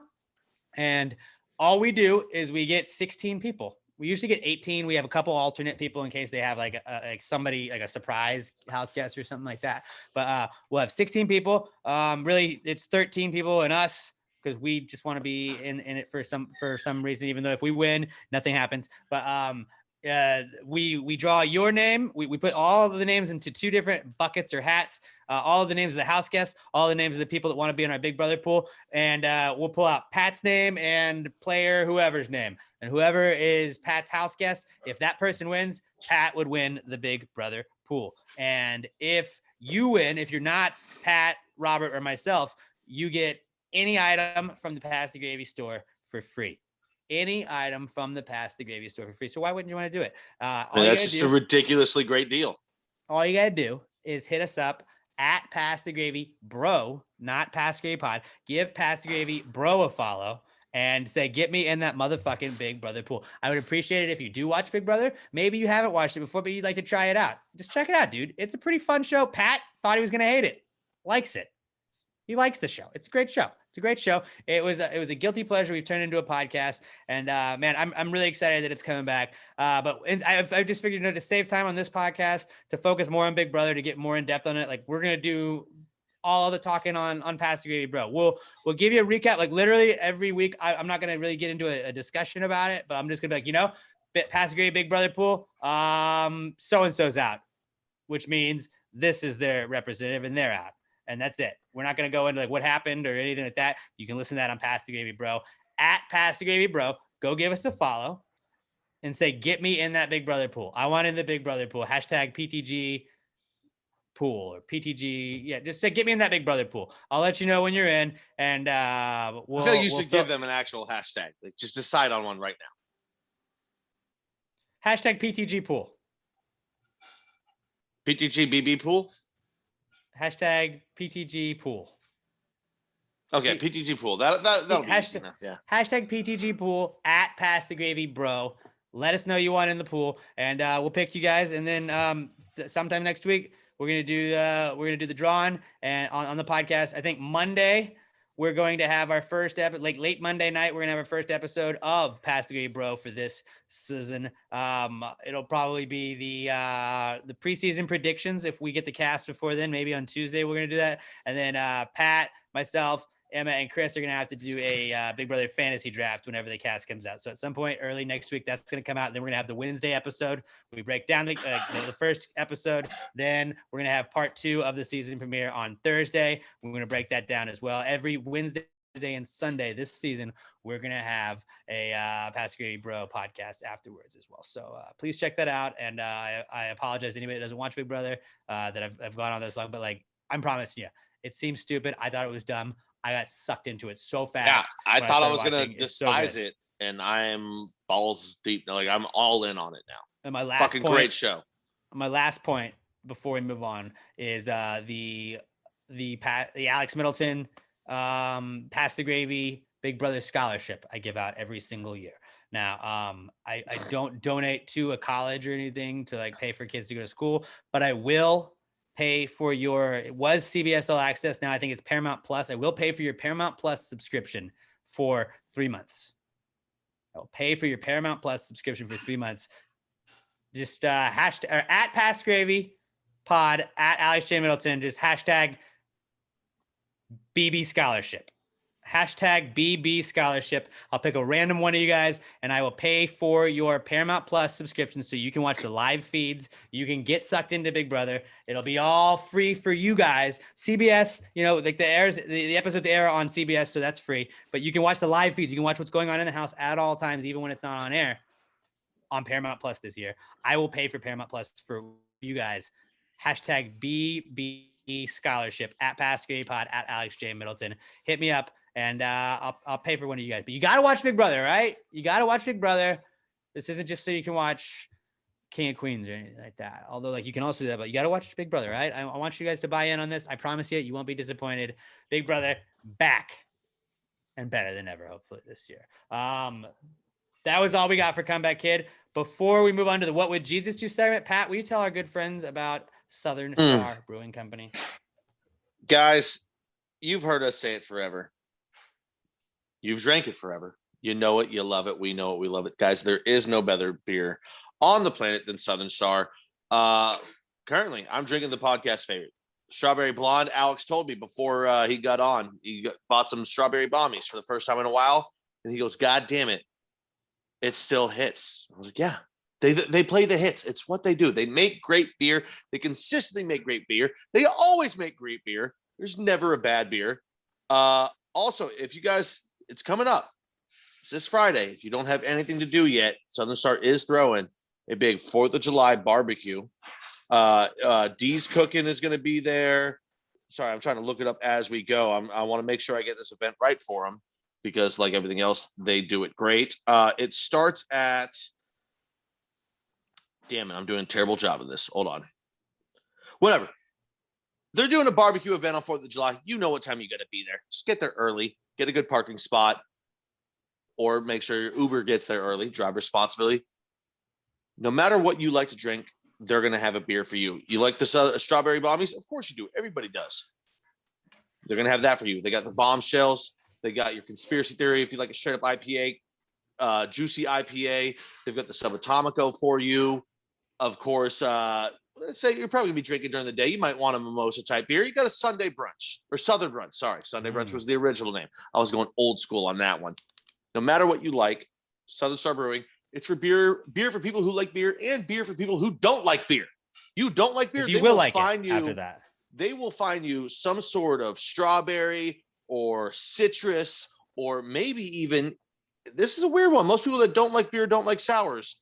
You might like their lemon pie. It is on a whole nother level. Alex can speak to it more than I can. I've had it once, but it's so good, dude. Redonkulously delicious. It's just like a liquid pie. It's like a liquid lemon meringue pie. It's amazing. Also, speaking of Southern Star, next week we're gonna have a guest. Not a full-on guest the whole podcast, but I'll be talking to Taylor Munderland, who is help. She's with the Outlaw Dave show right now, and she is helping out with throwing the Heat Wave Fest, which I believe is the first Houston or first like Southern Star like rap music festival for a summer. And she's going to be in charge of that. We're gonna talk about that festival that's going down not this weekend, but next weekend.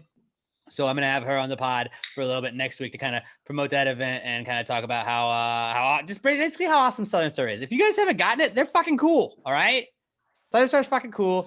And it's the perfect beer for summer, guys. It's the perfect beer for your 4th of July BBQ. Dee's Cooking, you were mentioning. Number 2 on Alex's crawfish power rankings. 74 weeks of crawfish in a row. Dee's Cooking, fucking elite tier. All right. I mean, they're not in Houston, they're in Conroe, but like the best crawfish in Conroe. I will put I'll bet my life on it. Best crawfish in Conroe. You ain't gonna be cooking. Of course, there's gonna be live music there as well. I don't know. No one does it better than Southern Star, right? I'm trying to pull it up right now. My phone's being a little fucking weird. I can't pull up everything. Southern Star Brewing Company, the GOAT of beers. They do it right every time. The official beer sponsor of Pass the Grade podcast and the What Would Jesus Do segment. If you got a What Would Jesus Do segment you'd like to submit to us, throw Jesus in a modern day situation he'd find himself in today in 2021. Hashtag PTG WWJD to @PassTheGravyPod. I'm at Alex J. Middleton. Pat's at NotPatDN. Robert is at Robert Barbosa 03. Throw Jesus in a situation in today's times. We'll tell you guys how he would figure it out, how he would go about it. Hashtag PTG WWJD to @PassTheGravyPod. It's the What Would Jesus Do segment. Jesus, what would Jesus do? Jesus, what would Jesus do? Put him in a situation in a modern time. If you wrote this jingle, do you think he'd make it rhyme? So think about this crazy world in which we live today, and how would Jesus handle it in any given way? watch the video version of this. Go give us a follow on YouTube, Pass the Gravy Pod. We need the subscribers, guys. We need you to subscribe to our YouTube channel. Do it. Pass the Gravy Pod. Pass the Gravy Pod. Pass the Gravy Pod. They want to pay us for ads, guys. Subscribe to us so we can make your boys money without you having to really do anything. Click the buttons, guys. Pass the Gravy Pod. Click the button. Create YouTube. fake profiles. Click the button. Just do it. We'll do that. Or at least just go and give us hit Tell that your subscribe friends. button. Subscribe to our YouTube channel, screenshot it, and that might help you in our Big Brother scholarship running. Who knows? Who knows? I'm just saying, if you wanted to help your odds, do that. Show us a screenshot of you subscribed to the Pass the Gravy Pod YouTube channel. Robert works very hard on editing the video version, and you can see it all there. All right, and then go give us the thumbs up on all those, okay, guys? And share it with a friend. Moving on, this week's What Would Jesus Do comes to us from our buddy Jonathan Frederick at John Freds on Twitter, and he says, if Jesus was to have a first date, where would he take his date? Would he keep it traditional, dinner and a movie, or would he go something out of the ordinary? I think he'd do like a picnic or something. You think he's a picnic guy? Yeah. Maybe you open up the basket, there's like a bottle of water, maybe like a cracker, and like one entree or something, and he just waves his hand and like, oh, it's a couple glasses of wine, a nice one fish baguette, and one piece of bread, turns it into thousands of all of that, and then he turns the water into wine. But... Well, no, because then he feeds the village that you're having the picnic near, also because he's a nice guy, so then he scores more points. Picnic near a village? That just sounds weird. I'm thinking he's doing it in Bethlehem. I don't know. Well, it's modern day times. Is Bethlehem even a place anymore? I think so. Maybe. Robert, look it up. Bethlehem is Jerusalem. Jerusalem is still definitely a place. Right. No, I guess Bethlehem isn't in Jerusalem. Bethlehem would be in Israel. Yeah, but also if it's still around, I bet it's a little bit bigger than a village now. I bet. Being the birthplace of Jesus. Yeah, Bethlehem's still around. It's a Palestinian town south of Jerusalem. Nailed it. How many people? What's the population, Robert? How much myrrh do they have? 28,000. 28,000. Yeah, so it's a little bit bigger than a village. It's a large. There's gonna be a big village. No, if a village is a couple hundred people, not 28,000 people. I don't know about that. I will die on this cross. Wow, much like Jesus did. Dude, I think Jesus is like, he's gonna take you to like a nice like a picnic is a lot on a first date. Like if it's your second or third date, maybe you take the girl on a picnic. But yeah, like, I take that back. It's like a kind of a hardo move, kind of a try hard move. And JC is not a big try hard kind of guy. He's just a really nice guy. I think he takes you out to a restaurant, nothing too crazy, but it's not like it's not like McDonald's, you know. He's not taking you to Red Robin or anything like that. He's taking you to like maybe Red Robin. I'm not saying there's anything wrong with Red Robin, but it's like that's probably not a first date spot. I'm gonna say Jesus is fun. He's a fun guy. He's gonna do an activity. I think he's gonna take you to like putt or maybe a batting cage for a first date. Yeah, dude, something like that. Or maybe one of those places that has like putt and batting cage. I'm assuming people are lighting off fireworks right now because my sister's dog is shaking. Oh, puppy. Yeah, we'll get to that in a bit. I'm feeling like if I had to pick a restaurant, I'm trying to think like a chain restaurant he'd take her to. And I feel like, you know, it's just gonna be some like a Red Lobster. Like a Red Lobster. Ooh, Benihana would be cool. Yeah, no, I don't think he's doing that though. I think he's going like I said, like a little complex that has like putt and batting cages. But also, but like, you gotta get dinner and that.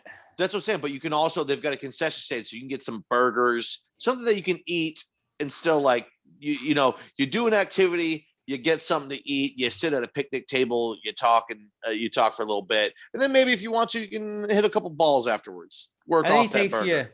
And he takes you bowling or putting. Also plays bowling. In my scenario.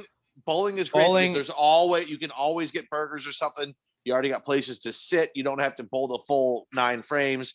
You can bowl a couple, get something to eat, talk for a little bit, finish. Yeah, bowling. That's it. And you get to say you were rolling with Jesus.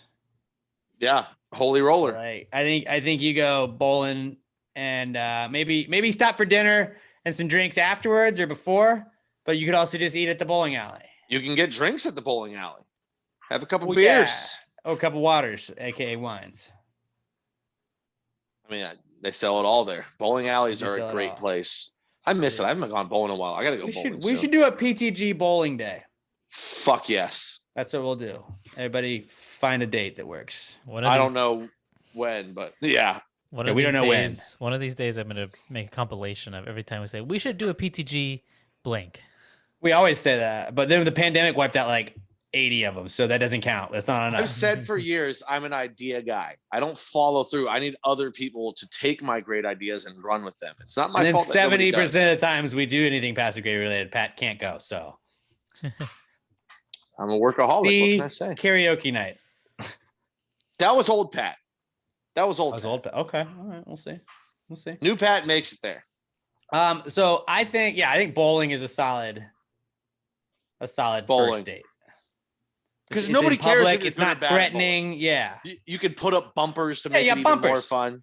And also, did you forget you're bowling with Jesus? So he ain't gonna let you get any gutter balls.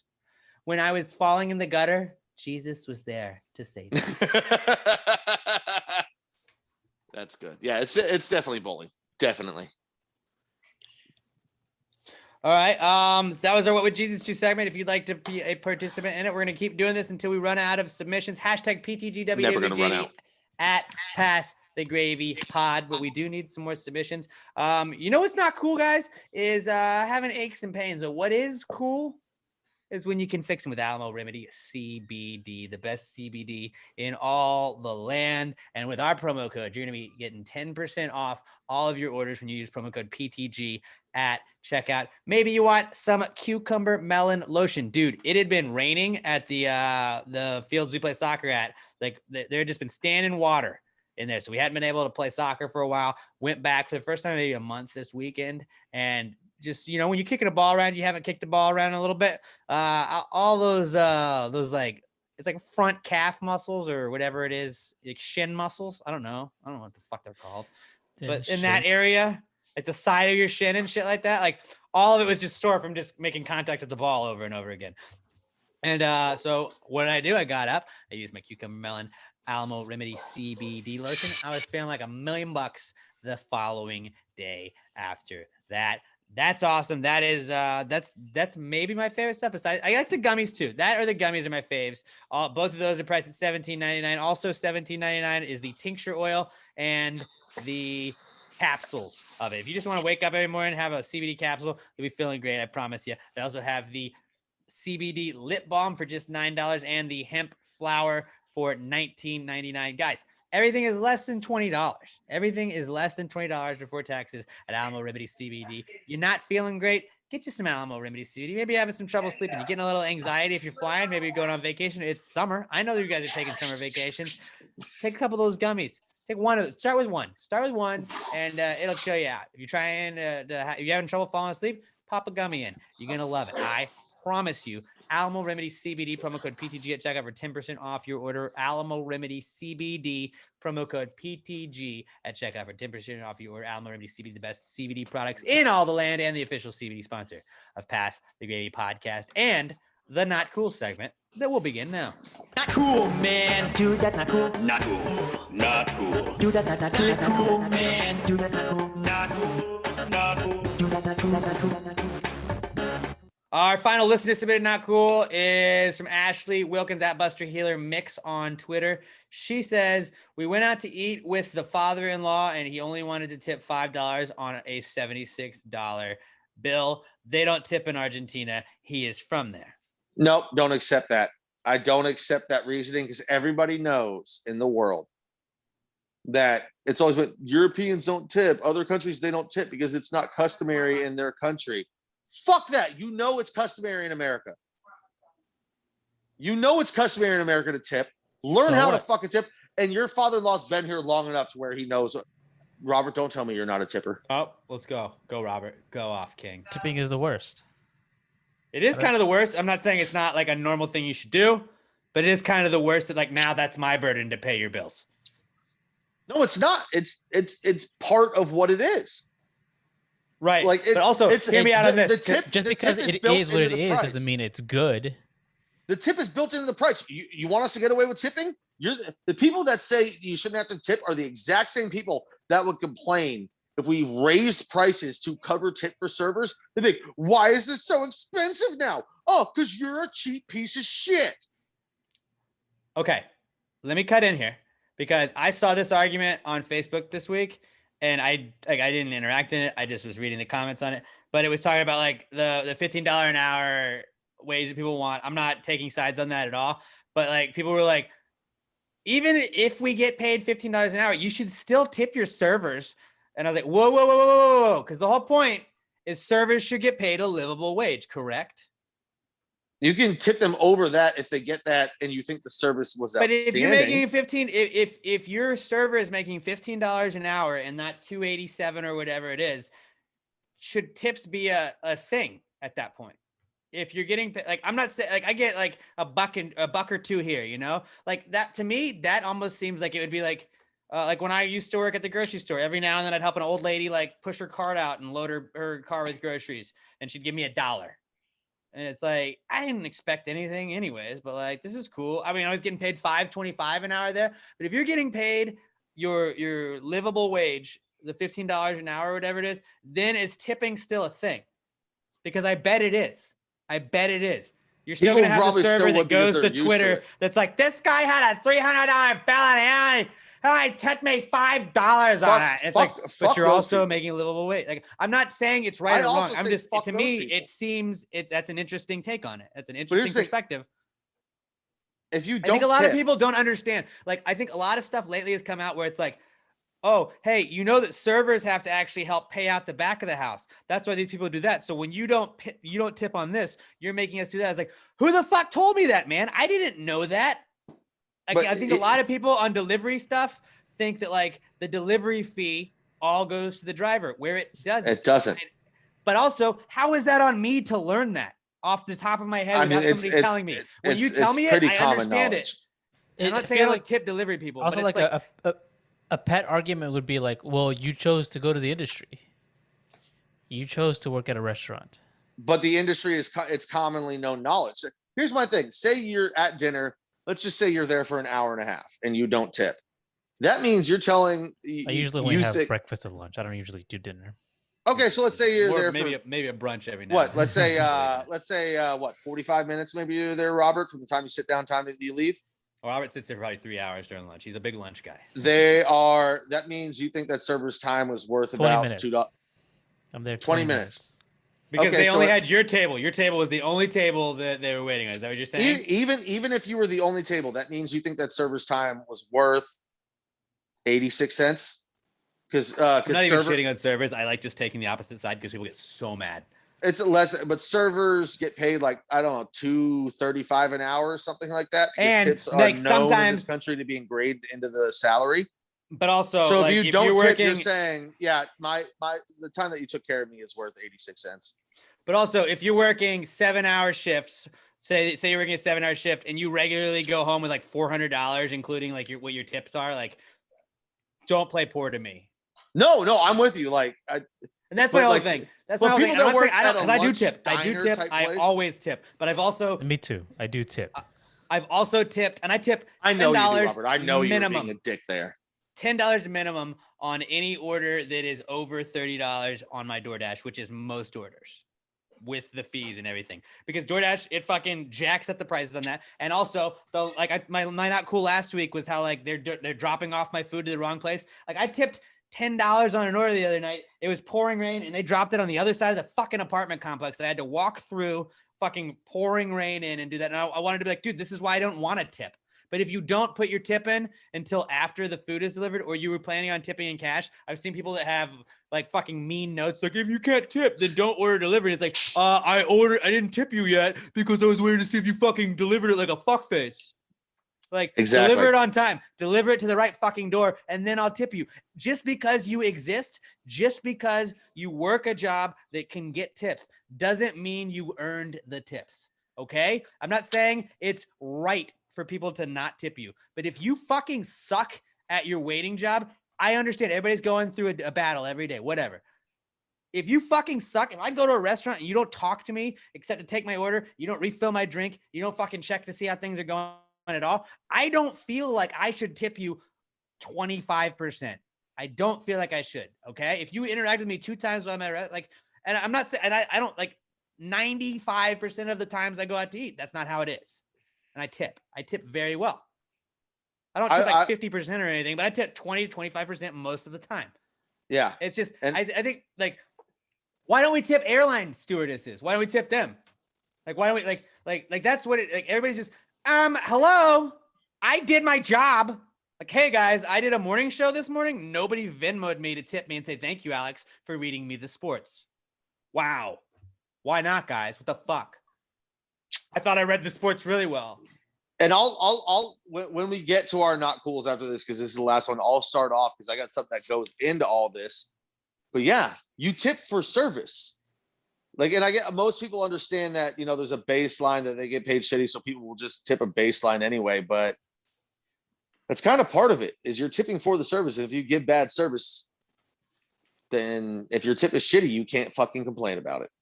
I've never had anybody bitch at me about not tipping or anything like that. It's possible that like they thought that whatever my tip was maybe wasn't great. I usually don't tip poorly.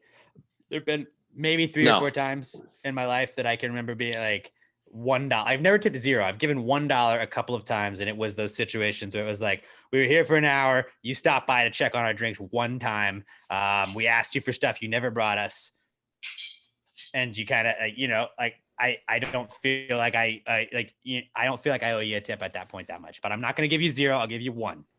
Yeah. And we've covered this in the past. I've never done the dollar. I've done, if the service, I think it's happened like twice in my life where the service was so fucking bad. I think I tipped them like 86 cents. It was probably like a $20 meal that I did that on. I don't like. And it was something small like that. Yeah. I don't like restaurants where like you're ordering at the counter and like right when you pay, they say Willie's Ice House. Tip. Willie's Ice House. Like you haven't Great done food. anything. But my friend got bitched out at one time, and they were like, "Oh, well, you know, we work for tips." He's like, "Well, like, you're not a waiter, dude. You're a food. You brought me my food.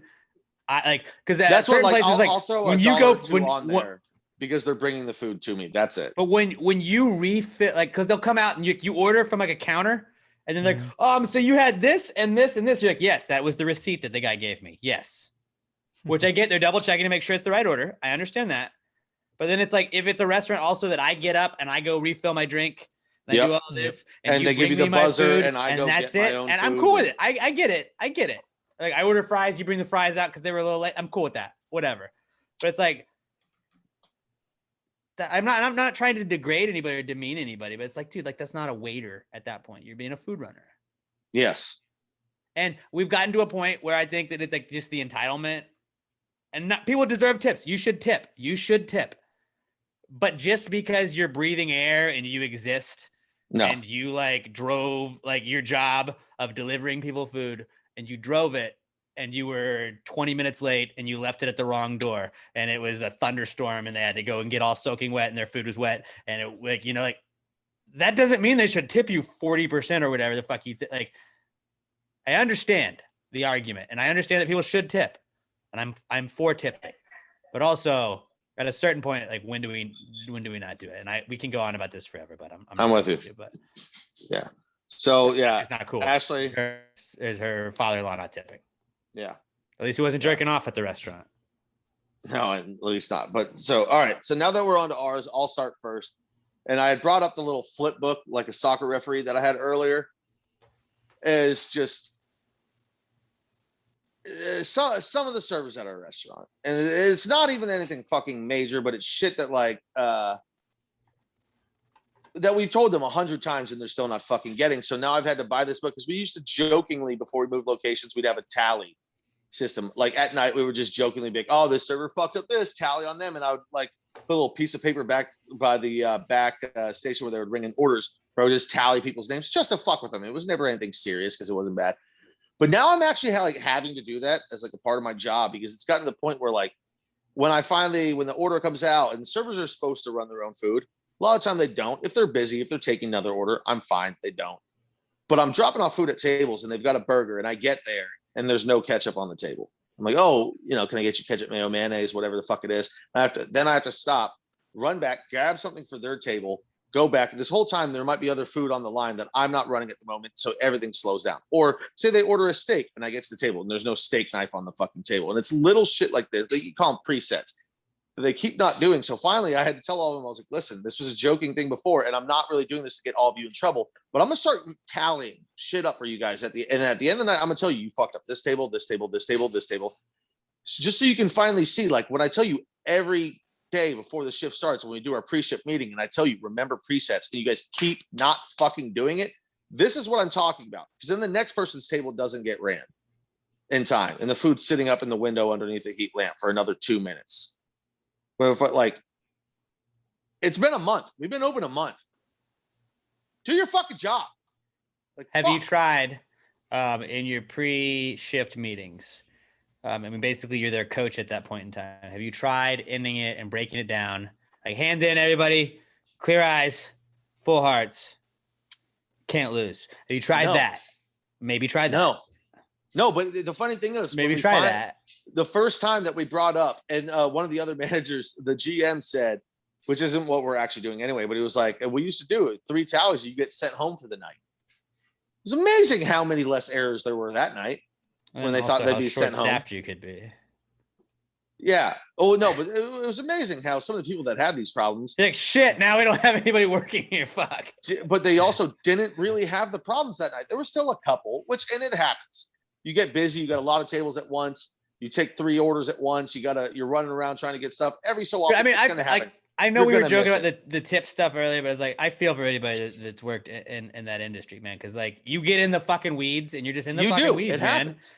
It's chaos. It's fucking awkward. People are dicks to you. And I understand it, man. I understand that like you're like, I'm working my ass off and you're not going to give me like, it's like, yeah, dude, I fucking get it. I understand. But like also dudes, that's fucking life, man. That sucks. One of the dudes the other night, on that night when it came to it, and I get there and they had fries. I go, do you want ketchup? They're like, yeah. And I go and I get ketchup. And as I'm grabbing it, the other dude's walking past me, goes, this doesn't count as a tally, does it? And I go, yes. Because it's not, it should have been, you took the order, they had fries. You should have immediately went to the back, grabbed ketchup and put it on the table. So that's what we're fucking talking about, guys. Right. It's good to, and I told him, I was like, listen, we work in a nice enough area and it's a high enough end restaurant to where you're probably still going to get decent tips anyway. But it's little shit like this, and all of a sudden you're going to see your tips go way up when they don't have to see somebody else dropping off the food it's to more their table. Accountability. That's not the person that took their order. That all of a sudden the person that's not taking their order is noticing that they need things that the person who took their order didn't fucking notice that they needed. It's just little things like that that are going to make your tips go way fucking up. You just need to figure it out and be accountable. And now I feel like an asshole sometimes when I'm like, oh, I'm sitting here literally with the sheet of, you did this wrong. You did this wrong. You did this wrong. With my little notepad, I shouldn't have to. And that's what I was saying. I would look at them, flip my book open, look at them, make my tally, flip the book closed. Do you have a front pocket you keep it in? No, I just keep it in my back pocket. You should keep it in a front pocket. That'd be sick. I don't have a front pocket. I just wear basic black t-shirts. Front pocket. I don't want that. Do it. What are those I ain't that fancy. Those like keychains that like have like the retractable like string, like you would like use like. Oh yeah, dude! You keep a lanyard on? Yeah. Well, if I kept my pen attached to that, so it would make noise when I pull the pen out. Yeah. No, you keep a pen on a necklace, like a whistle. That would be funny. And just done. Robert, what's your not cool, buddy? Well, hold on. I've got one more. Oh, yeah, one more. Okay. It's just assholes setting off fireworks in the middle of the day. That's happening here too now. To be fair, I think we get a week of that. There's people that take it a little too long, but it's like you buy the fireworks, you spend $1 billion on fireworks. No, I'm fine. Now, but like, I'm fine. Set them off at night. Don't start shooting. I understand. But it's like also, dude. Literally, I'm laying in bed. I slept in today. It's like 11:30, and my sister's dog is sleeping with me, and people are popping off M80s in the street at 11:30 in the morning. Go fuck yourself. Like if you're gonna shoot off fireworks at night. To be fair, 11:30 in the morning is like business hours. They popped off like 4, just pop in like 2 minutes. I just heard pop, pop, pop, pop. It's still business hours. What are you doing? What do you do? Like, it was what is 8 the o'clock point? in the morning. I understand the anger on that. 11:30. No. It's like, dude, I don't. If they want to waste their money in the daylight on what $50 is the point? M80s, that's cool, dude. They're allowed to do that. What is the point of popping off a firework during the daylight hours? It makes a loud bang. I don't know.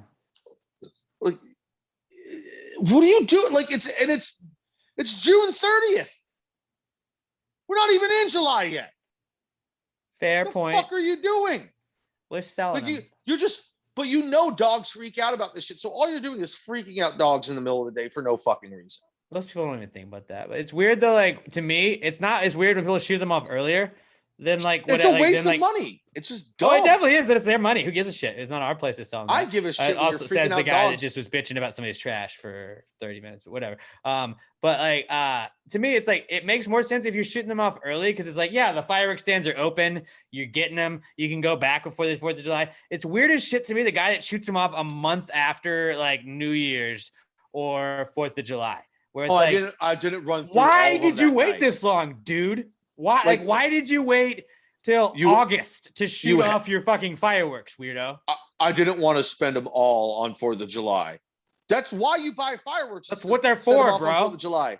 And then, and it's the worst. And then for the next week, dogs are being terrorized. It's an Olympic year. It's an Olympic year. So if you want to hang on to some fireworks this year that are red, white, and blue to shoot them off when we win a gold medal, I'm cool with that. I'm okay with that too. I have a balcony, and that'd be really cool to just like buy like a couple Roman candles every now and then. Or just buy a bunch of them, stock up, and then every time we win a gold medal in the Olympics, I go out at night and I shoot that many Roman candles up. Yeah, and like the Hunger Games, they showed like everybody that died. They shot the cannon. I'll shoot a Roman candle for every gold medal that the U.S. won that day.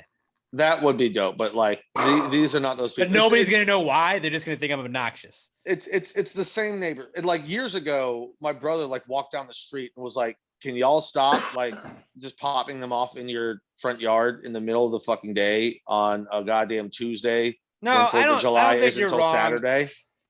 Like you're freaking out. You're You're freaking out our dogs. Just stop. Just like there's no point to just be popping M80s in your front yard in the middle of the fucking day. And I'm all for like doing whatever the fuck you want, but like, Jesus Christ, like, figure it the fuck out.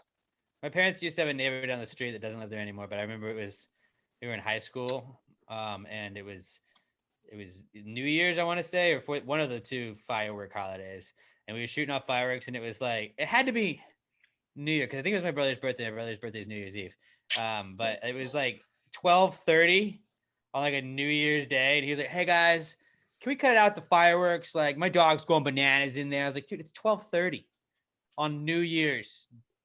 Like, if it was 2 a.m., I understand it, but it's like you can't be mad at like the day. You get a window. You got to give people a window. July. You can be mad about them at a certain time, but you can't be mad at them like on the 4th. You can't be mad at them from about like 7 o'clock to 1 a.m. I would say, and I understand it's annoying. There's side effects to that shit for dogs. I understand that, man. I'm not saying it's right.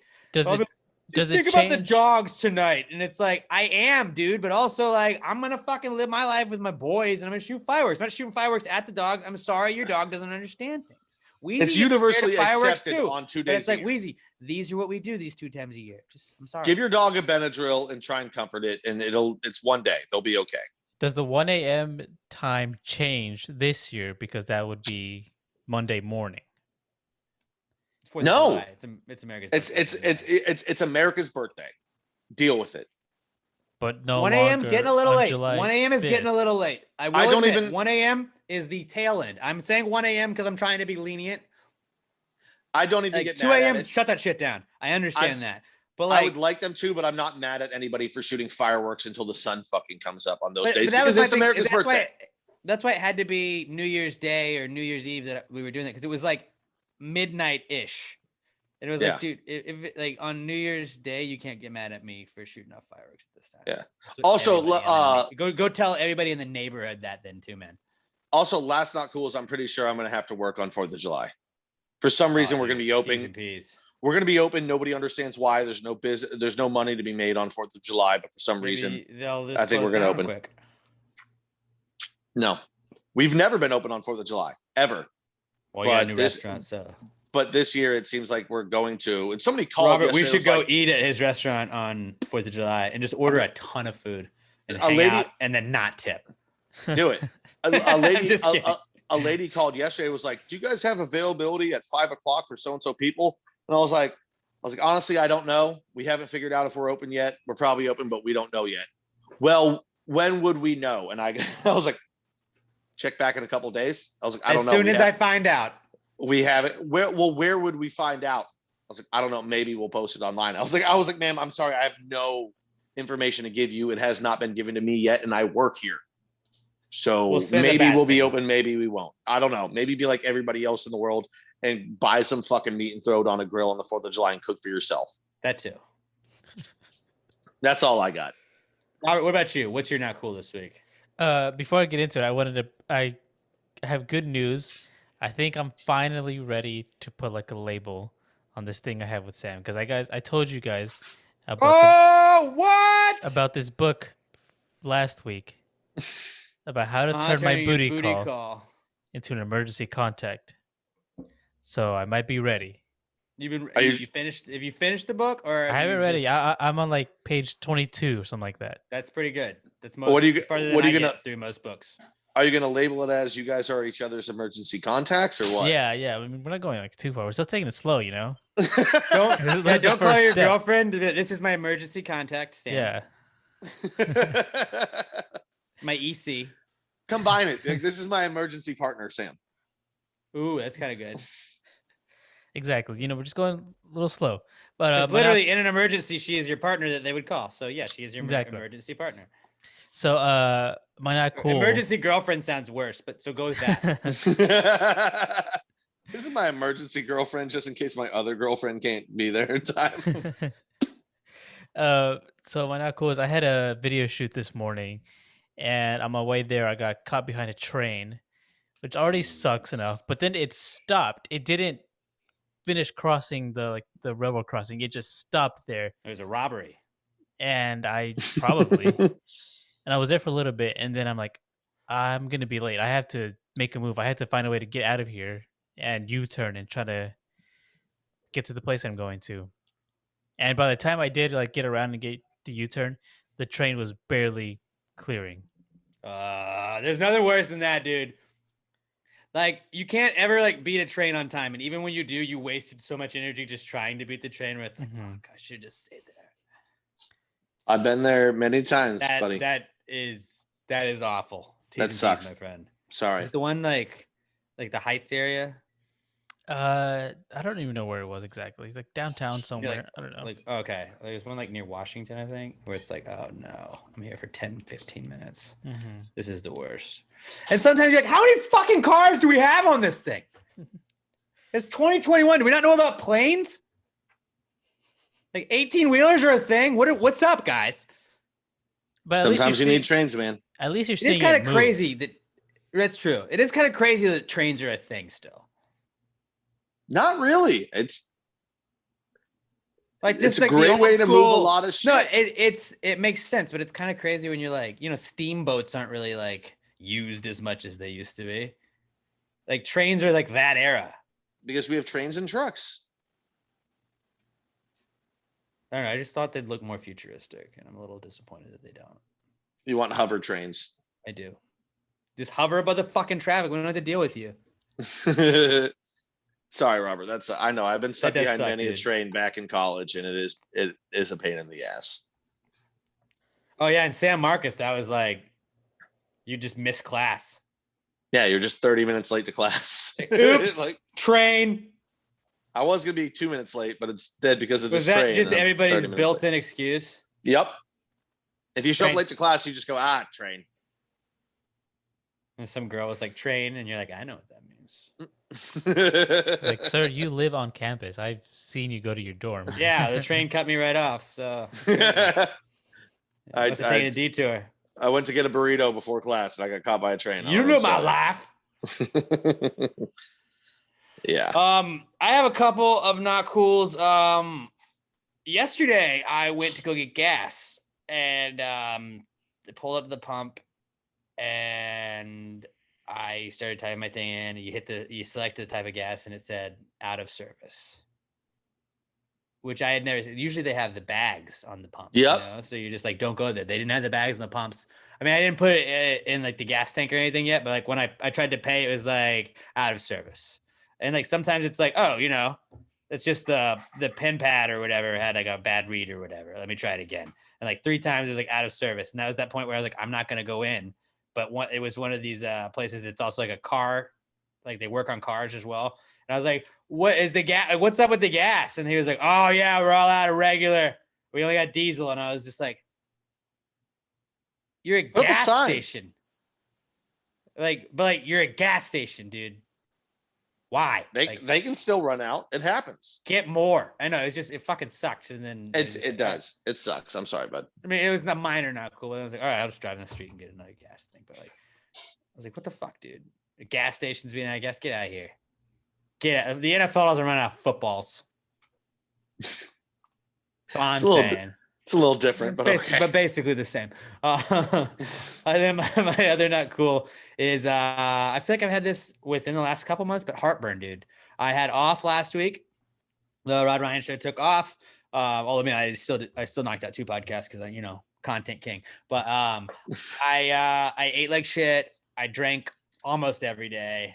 I was drinking these ranch waters, like the canned ranch waters. It's not the Carbach one because I'm not a huge fan of those, even though Carbach has some cool stuff. There's no Southern Star. I'm with you. I don't really like the Southern Star one. Whatever the brand is, it's just called like ranch water, but it's by something, but it's just ranch water is the name of it. And it's fucking bomb, but it's like that like acidy shit. Just like it fucks with like my body, I guess. And I just had heartburn for like probably like 4 out of the 7 days I had off basically out of that. And it was just like, okay, like I was just crushing some fucking Tums every day. But I was like, this is just my body saying, fuck you, Alex. Like, what did you do to us for all like these last 32 years? I think it's more so what you've been doing for the last 75 weeks. It's just the crawfish and salt is giving you heartburn. It's added to it. I mean, like really, like I've not really had a bout with it except for twice now during the crawfish. I've never had heartburn. I don't look forward to it because eventually I know my body has to have it because it just sucks, dude. It just fucking sucks. I mean, Tums is pretty solid, but like I don't want to have too much Tums because it's a lot of like calcium you can have. And I don't want kidney stones or anything like that. Knock on wood. But yeah, like it just heartburn, not cool. I feel you, bud. Sorry. So if you guys would like to submit your not cools, hashtag PTG not cool at Pass the Gravy Pod, hit us up on Twitter. Let's move on to our final segment of the week. My favorite segment of the week. Okay, so side note, I'm sure you guys are hearing this. Every time Pat takes off his headphones, you can hear us feed back into it, and he has just walked away. So you're going to hear us just feeding back into it until he gets back. He doesn't know that because he's obviously not here. Hear it, but it's like every single time, like, oh, I'm just echoing. Cool. Not shitting on Pat at all because he has no idea, but like maybe he should put that microphone up so it's not just replaying into it. Regardless, Little M air fresheners, not even just Little M air fresheners, Little M shirts, Little M stickers, Little M mirrors, Little M fucking planners, Little M keychains. What doesn't Little M have? It's got a little of this, it's got a little of that. If you have free shipping's all. You also get free shipping on orders over $10. LittleMshop.com, LittleEMshop.com. Guys, the shirts are awesome. They're super comfortable. They're super cool. You can get one that just says weird on the side of it. They're all like in that right corner, like where a pocket would be. Instead of a pocket, it's just got like a cool little like saying on it. They have one that just says just okay. One that says don't talk to me. That's Robert's favorite probably. One that says always late. One that says main character, and one that just says weird. I really like the one that just says weird. That's awesome. And go check out littleemshop.com. They have some awesome stickers, compact mirrors for all the ladies and fellas if you want some compact mirrors too. And I really like the millennial sticker with the A being an avocado. I think that's pretty on brand. But go check them out. Get some keychains, get some mirrors, get some air fresheners, the best air fresheners in Atlanta, and get some of the t-shirts at littleemshop.com, littleemshop.com. The best air fresheners, best everything in the entire world, and the official sponsor of Pass the Gravy Podcast's Answers segment that will begin now. Well, if you just answer the question, why just answer the question? Be honest, no big deal. Yeah, answer the question. Don't change the subject, just answer the fucking question.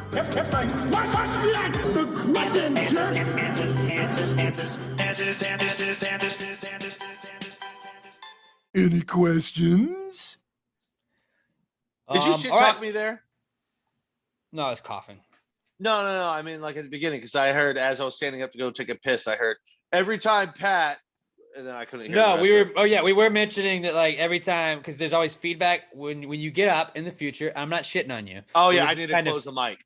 Just fold that mic up because every time you don't, then the whole time you're gone, we can kind of hear whatever we're saying fed back to us. Ah, that's right, because I do put it right next to it. Well, because it just hears what's coming from the headphones, and since your head's not blocking it out, then it just plays it again. We weren't really shitting on you. I was more so explaining what that noise is to everybody that was then listening to it for 45 minutes. Not cool that this constantly happens and you've never brought it up to me before. I've definitely brought it up to you. Have you? Robert, I have definitely brought it up. Yeah, I think so. I'm gonna say. I gotta say. Now that you say this, it does sound vaguely familiar. I feel like multiple times I've brought it up, and I always try to not bring it up on the podcast because I don't ever want anybody want to think I'm shitting on my guys. I love my guys. My guys are awesome. This is the fucking. Hey, what you if guys I are my ride about, or dies? All right, I love you guys. What have I talked about multiple times during this podcast? I need people to shit talk me. I need feedback. I'm not really trying to shit talk you. I'm just saying, hey, it's not. Just fold that mic up. Just say, hey, douchebag. Fold your mic up before you go run and take a piss. And I'll be like, oh yeah, that makes sense. Remember that episode where was it you that was nose whistling the whole time? Like you just had like a cold or whatever. It was No, that was definitely Robert. I'm pretty sure it was you.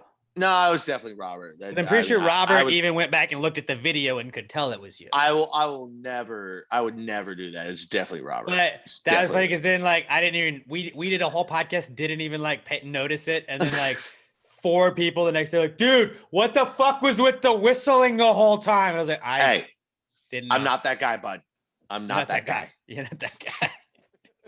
It is really the best comeback to any. It de-escalates it without doing anything else. You're just like, you're not that guy. Not that guy. Sorry, guys. I've got a lot to apologize for, but I will apologize for none of it, except for that I just said sorry. If you'd like to submit an answers question, anything at all, if you got relationship advice you'd like, if you got a high thought, a drunk thought, something you saw on a billboard, something you saw online that you'd like to hear us weigh in on, hit us up, #PTG Answers at Pass the Gay Pod. I'm at Alex J Middleton, at Alex J Middleton. Pat's at not Pat Dean, and Robert is at Robert Barboza 03. Our first answers question this week comes from our podcast son, Skylar Lester. And Skylar says, is Jesus the original millennial? He lived with his parents until his 30s, fermented his own alcohol, and thought he was God's gift to the world. He also tried to be an influencer because he had 13 followers. As a millennial, I take offense to that. I don't drink much. Can't lump us all in as alcoholics. First of all, I would say he didn't think he was told he was God's gift to the world. He was literally God's gift to the world. So there's that. Also, I feel like the most glaring example of why he would be a millennial is not mentioned here. Literally, dates were changed so that his birth was the beginning of the millennium. That's why when I read, I never read the full thing. Actually, I thought that's where he was going to go with it. I didn't read it so I could just hear it for the first time on here. But yeah, I mean, if anything, that's why he would be a millennial, because he started the millennium. Yeah, he is the original millennial for sure. For that reason, forget all of your reasons. No, but you're right. Jesus is the original millennial. Forget why he is. Literally the second of his birth. The second of his birth started the millennium. Nobody fact check this and tell me oh, Jesus was actually born in the year 13. I don't fucking care. Wait. No, his death started the millennium, right? I don't know. Is that what it was? Oh, AD is where after death. Oh, I think that's a common misconception, though. I don't know. I don't care enough to actually learn things. When did he die? He was 32, 33? 33. All right. So before Jesus, it was BC, right? Okay. Well, hold on. Here's the thing. All right. So we're both wrong because apparently Jesus was born in 4 BC How is he born before Christ? He was Christ. Because it doesn't actually mean before Christ. British Columbia? Yeah. Oh, fuck, It's definitely British Columbia. Well, because I always wondered, like, there's BC, which is before Christ. Then there's AD, but that's a 33-year window where what is it called? DJ during Jesus? I mean, I guess it could be DJ. I Googled what does BC stand for, and what came up was Anno Domini. So it's just That's not a even translation with a BC. error. That's what I'm saying. No, There's the AD letters. stands for Anno Domini, Latin for in the year of the Lord. I don't know. I don't think anybody actually wants to listen to us Google what these things fucking mean right now. No, Jesus is the original millennial. He started He started a millennium, whether or not it's the right one or not. I don't. Whether his birth actually marked it or his death actually marked it, he started the millennium. It's all built around him. Exactly. So yes, he is the original millennium. Capital H him. Capital H and I and M. See, I feel like this is all shit I should know, having grown up in the Catholic Church, but just never actually paid attention. I would sit there until my mom would let me go out to the The tire Catholic swing. Church has some spotty history back then, so I'm they're just not saying, always the most up to date or learned or appropriate. It's the only Christian religion that can be traced back directly to Jesus's times. Everything else had just some dude that said they knew better and changed it. That's a fact. It's also an extremely problematic thing as well. I mean, we're not here to do that. We're not here to do that. Children. We're not here to talk about rape. We're not here to talk about rape. We're not a rape podcast. We're We're very an anti-rape podcast. podcast. Yeah. The most anti-rape podcast, actually. And thank you for listening and supporting our anti-rape podcast. If you're listening to Pastor Yoy right now, you're obviously anti-rape. So shout out to the Gravy Gang. All right. The most anti-rape group of people ever. He definitely was the original millennial. Our next answers question comes from our girl Danielle Weston at Danny_Weston on Twitter. She says, if you could have any dog from a TV show, who would it be and why? TV show, not movie. So it's got to be TV show, because the first thing that popped in my head, probably because I saw the trailer the other day, would be Clifford the Big Red Dog. Because I love big dogs though, but it's not a TV show. It is. There was a cartoon. Was there? I know there was the comic strip in it. Oh, there was. Yeah, dude. He's your big buddy. He's so big, but he would be hard to cuddle and sleep with. I think there's a couple obviously that come up. Snoopy. Duh, that's one that's obviously up for it. I mean, personally, I'd probably go. Brian Griffin. Brian Griffin because he can talk. But he was an asshole. He was a piece of shit. But you could drink with him. Which is cool. He's a fucking dickhead. You could go on double dates with your dog, and it's like socially acceptable to just have a dog sitting with you at a booth drinking a martini. You guys are always like, I wish I could talk to my dog. Right? No, I 100% agree with Robert. But Brian Griffin is an insufferable piece of shit in real life. He is very full of himself. But yes, Brian Griffin would be a great one. Personally, like Scooby-Doo solves fucking crimes. Scooby would be great. And he basically talks to you too, going, Ruby, Roo, Rut-row. Yes, like you can kind of get that. Also, that sort of talks was Pork Chop from Doug. Like he didn't really say words, but he kind of barked and like you could tell Doug understood it. I was gonna say Underdog is a possibility. He's a superhero dog. He can fly. He can talk. He's a dog. But Scooby's the answer. Scooby can talk. It's gotta be Scoobs. And he's a Great Dane. I love big dogs. You can literally just engulf them with your whole body and like give them big hugs, and they're big enough to take it. You can fucking jump around and wrestle with them and play with them. It's Scooby. Without a doubt, it's Scooby. And he loves to munch down on some food. And you guys can both just, maybe, Shaggy was a fan of the electric lettuce. I'm pretty sure Scoobs was too. Santa's Little Helper. Santa's Little Helper too. He's a good dog, but he's not better than Scooby. he just like it's crazy how like little of a character he really was in the long run of it. I mean, Lassie was a damn good dog too. Lassie was a TV show. Oh, dude, what are we talking? Wishbone. No, I'm still going Scooby. Wishbone could fucking dress up like Shakespeare. Wishbone could do it all. Pluto was a good dog too, but it's Scoops. Goofy. Gosh, Goofy. Man, the Goofy movie when he was a dad. It's like Goofy, you don't respect Goofy until you see how Max was such a dick to him, and you like tear up. He's like, "Stop being mean to your dad. He just wants to hang out with you and make soup on the fucking car with a fucking cigarette lighter, man. Just chill out, Max." I'm gonna give two answers. One is Scooby would be my number one, but if you're gonna go with a live action dog, Eddie from Frasier. That dog was smart as shit, and he was a good boy. He was a little Jack Russell Terrier. Oh, he was a good boy. And he was really smart. You could be like, Eddie, go fetch the remote. And Eddie would run over and grab the remote. But he was also kind of mischievous. Sometimes he just wouldn't listen to you and would just fuck with you. So it's either Scooby, but if it has to be a real dog, it's Eddie from Frasier for me. I think Scooby. Wishbone if it's a real dog. Robert, what about you? I think Scooby's a good answer.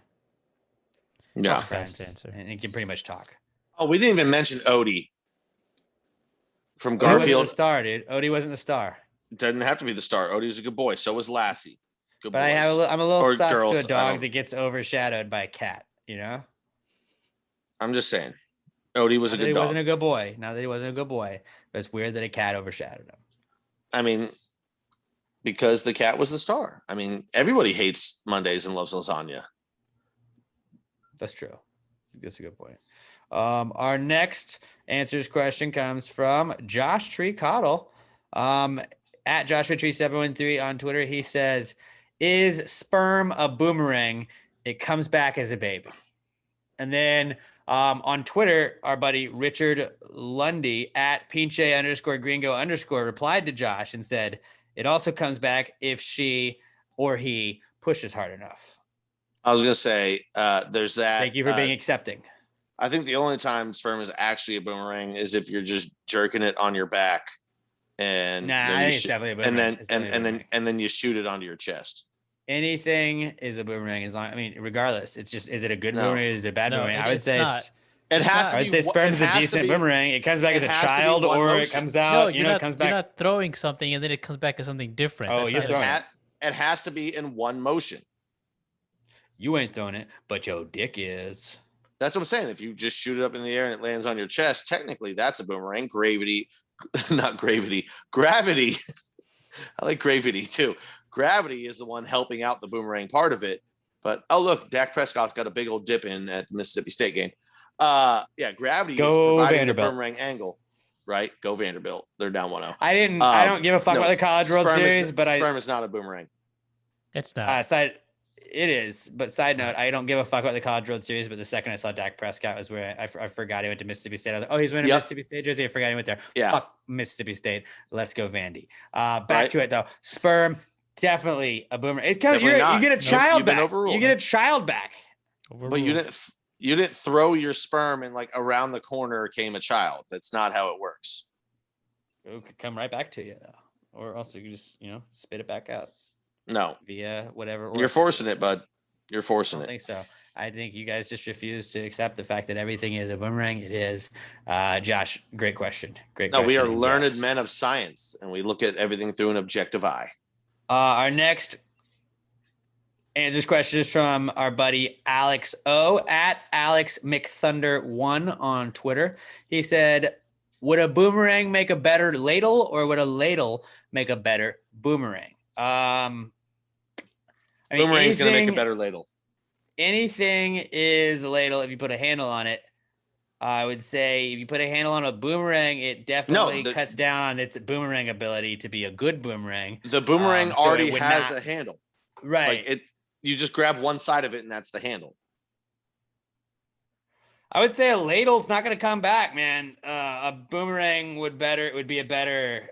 You could scoop a little bit of stuff out of there. Yeah. I mean, you throw a ladle, it's not coming back most often. Oh, so yeah, so it's not even a boomerang at all. It's not. No, it is a boomerang. It's not a good Nope. boomerang. Nope. That's what I'm saying. Nope. Whether or not it's a good boomerang is up for debate. Everything is a boomerang. If it doesn't come back, it's just a bad boomerang. I feel like we talk about this every week, Pat. I don't understand how you haven't got this. Anything, Robert, you just if it comes back, boom. You're trying to be a dictator on this point. You're trying to be a dictator. All these questions, we always take majority rule, and me and Robert agree on this, and you will not accept that you guys wrong. Agree on the worst possible answer, and that's my job to say you're wrong. No, see, you're trying to be a dictator, and it's just you're not right. You're wrong. You can think what you think, but you're wrong. Just know that. Yeah, I would say that a boomerang would make a better ladle, though. Yes, a ladle would a boomerang. Correct. So we can't agree on that, at least. Good question, Alex. Mikey Paul at It's Just Mikey P on Twitter says, if something is considered off the chain, what is considered on the chain? Something that's like a wallet, not cool. Chain wallets. Yeah, I mean that would be. Yeah, no, it would just be something that sucks is on the chain. Same thing as cap, no cap. Like, dude, that's off the chain. Like, that's when something's badass. If something was very not badass. Like if you showed up that David Ruiz showed us, not badass. That's very on the chain. What if it's something that's just normal? Like, oh, like those spinners, those rims that you got in your car, that's off the chain. What if it's like, oh, that child seat that you bought for your car, that's on the chain. Very on the chain. It's like, you pussy, you getting a fucking child seat. Or if you were just like, I had Sunday off. We went and got a little breakfast and got a little shopping done at Home Depot. It was pretty on the chain Sunday. It was just chill. Just laid back. Didn't do too much. Yeah, not crazy. Off the chain is like, dude, it was sick. It was a crazy ass party. Yeah, on the chain is like, this was just, whatever. It was what it was. Nothing special about it. Off the chain is like, wow, dude. That's how I would say it. It was nothing special about it. It was just pretty regular. Be on the chain can be good, but it's not great. Nothing special. Yes. Nothing's gonna stick out. Can be good, can be bad. It's just, it's just a regular ass thing. You go to a wedding, it's a fun wedding. Everybody has a good time. That's cool. You go to a wedding, the fucking groom gets just wasted, fucking fights some random person. They're like, dude, that wedding was off the chain. Did you see what happened? And off the chain can also be bad. It's just crazy. It can be. Yeah. It's just crazy versus pretty regular. That's what. Or subdued or just, expected. Yeah. Like you could say my digestive system is off the chain. Most people would probably have a pretty on the chain digestive system. I agree. Yes. All right. That's a great question, Mikey. Our final question of the week comes from our buddy Gen Z Zach Woodruff at Salsa 6800. He says, would a set of training legs, like training wheels, be a beginner horse rider, or be good for a beginner horse rider to learn to ride? Would a set of training legs help a beginner horse rider learn to ride? So, instead of having I don't know why extra legs would help you riding a horse in the beginning. Would it? Because the wheels are helping with balance. Like the horse is already balanced. Yeah, it's more so just learning how to control the horse. I don't think training legs are going to help you at all. It's just more points of contact that are going to freak out the horse. Thought, though. I understand what he's going for, but I don't think that's. I think you have to like rope around on the legs. saddle like two just fake legs. I get. That'd be funny. It wouldn't. It would. Yeah, I don't think it's going to help. I don't think it would help at all because the horse can already walk. Yeah, like if you're having to balance on a horse, then maybe. But I mean, you're sitting. Right. And dude, kids now, I've seen they're called balance bikes. So they're not even training wheels. They don't have pedals on them. They literally are just a bike without pedals. So the kids are kind of like Flintstoning it. And then you can it's kind of like a scooter almost.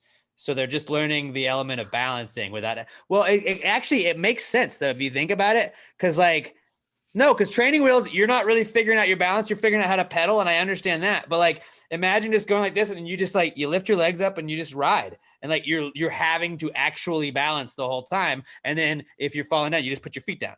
Whereas like, you can be like, I don't know. It seems The whole From point seeing of the the stuff bike I've is to be seen- moving faster. If I have to foot pedal my bike, I'm not really going. Well, I think it's more of a learning tool as opposed to like, I don't think like no kids really go long term on the Yeah, you know what's a better learning balance tool? bike, but go look it up. It's actually it's a Training pretty wheels. interesting thing I saw. But it seemed like that would teach you faster probably to ride a bike than it would to have training wheels. Where it's balancing, you don't really have to do the balancing on your own. Because at a certain point, then your dad's like, I'm going to teach you how to ride a bike. He has to take the training wheels off to teach you how to ride a bike. You have a balance bike, then all you got to learn how to do is pedal. You got to get the balance part down. The hardest part of riding a bike is the balance part, isn't it? Maybe, but maybe once you start learning to pedal and you've already learned about pedaling with balance is completely different than just bouncing. But Like, when once you you have the start balance, getting then the pedaling is pedal- just one thing you're adding to that, as opposed to having to pedal and learn to balance. Because no matter what you pedal, like that's cool. Just like, because you don't you've have learned any to of the balance balance down. Just because you've learned to balance doesn't mean you can balance while pedaling, because you're adding shifts. But I would like, say you're as more you likely pedal, to be you're able shifting to. weight. But you're used to shifting weight already on a balance bike. It's different with the pedal though. You're activating so much more of your body. You got to learn to not move your arm. Like, I don't know.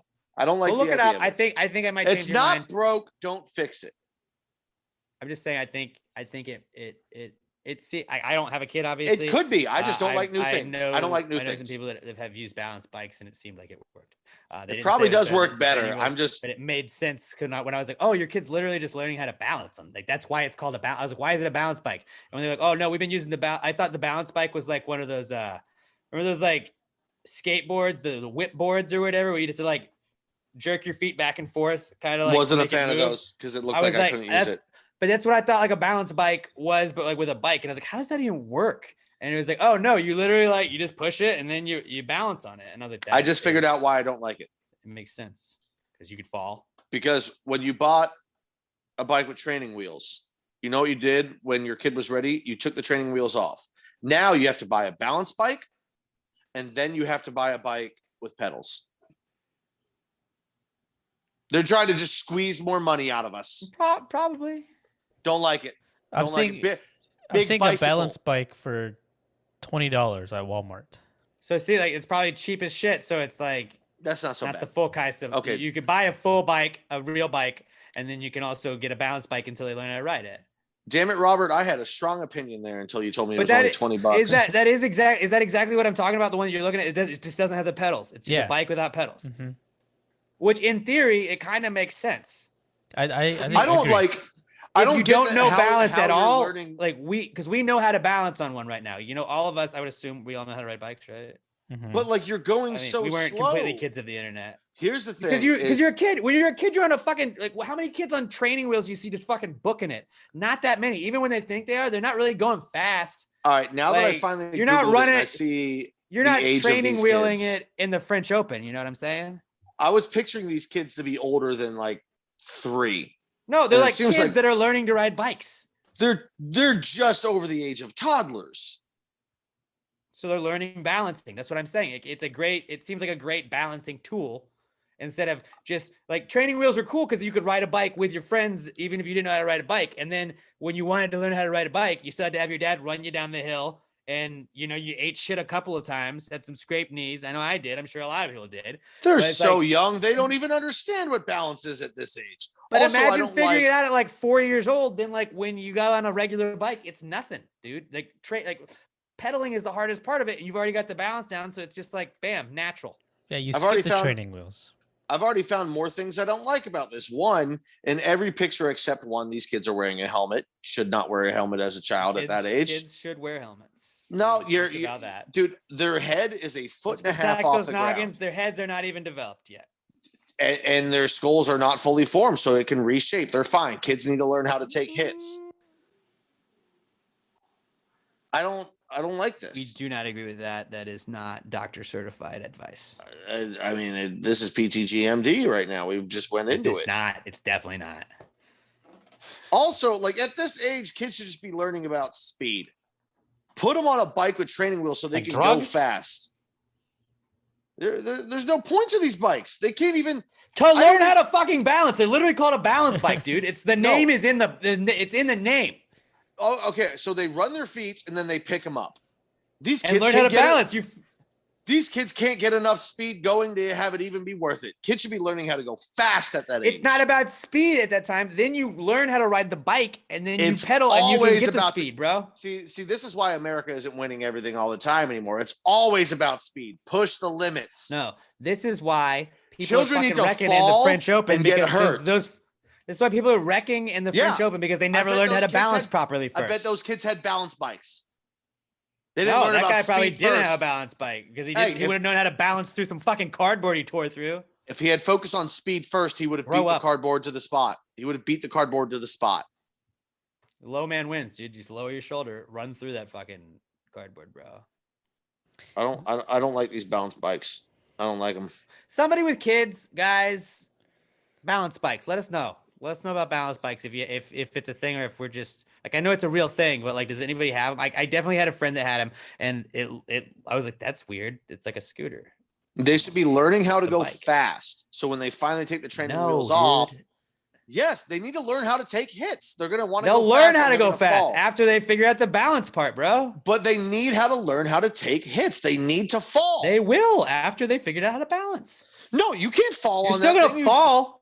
You just You'll put your just know how to feet on the balance better. sides. If you fall on this thing, then your kid is just not an athlete and take the bike. No, but away that's and the give 'em a point. book. That's the point. They don't eat shit because it does allow them the ability to fuck up They and still should balance. fall. Kids need to fall. Kids need to get I don't think we're scrapes gonna agree and on this, bruises. but I think Robert got it, and I think You just I you got just it. want I got it. you just want kids to grow up in a fucking bubble and nothing bad I ever happen don't. to them. I'm just saying. And then when it was they're a 20 way years old I and thought was somebody breaks up stupid. with I them, they looked shoot up into a it. fucking school. I learned because about it's the it. first bad and I thing thought that ever it happened made to them. sense. Nope. I disavow. I disavow All right, the well, balance I bike. disavow your disavowing of. I the think balance more bike. people are going to agree with me than you. I hope they don't. I'm sorry. I don't want to coddle children. I want to treat them like people and let them make mistakes. I want to treat them like people too, and I want them also to learn how to balance. Mississippi State's up 3-0 after going to the bottom of the second, by the way. Fuck you, Dak. Who cares? Let's end it. Play. Yeah, let's go. I hate you. We're done here. Get your kid a balance bike just to piss. Don't Pat do off. it. Don't do Love you it. guys. Get, yeah, Have you a know what? great- Get your kid a balance bike and then knock them off of it. That's what you need to do. Yeah, Tell call him- CPS on yourself. Show them nothing is guaranteed. Somebody that's a parent in the gravy gang, just please tell Pat to shut the fuck up about this. All right. But I I'm a know more than parent. you do about kids. Just LeBron him and be like, as a parent, shut the fuck up, Pat. Yeah, because I'm You don't known for know. listening to other people. Right. Well, that just really would get him mad more too. Actually, no, go to his restaurant and try and piss off his servers. So he'll get mad. Just do that. I don't care if you piss off my servers. I care if my servers piss me off. We'll try and get his servers mad so they'll piss him off. Do it. All right. Do it. regardless. Have a great 4th of July, guys. Be Love you safe. guys. Be Drink safe. responsibly. Fucking designate a goddamn driver if you're going out getting crazy. We don't want any hands getting blown off. No JPP, Don't JPP. situations here, No Gravy Gang. JPPs. No JPP situations because you may end up a Super Bowl champion. Okay. You may just end up a Super Bowl champion. We love you guys. Happy birthday, America. Have a great rest of your week. And we will talk to you guys next week. Until then, pass the gravy. Yeah. Bitches. I caught it bad just today. You hit me with the call to your place. Ain't been out in a while anyway. Was hoping I could catch you throwing smiles in my face. Romantic talking, you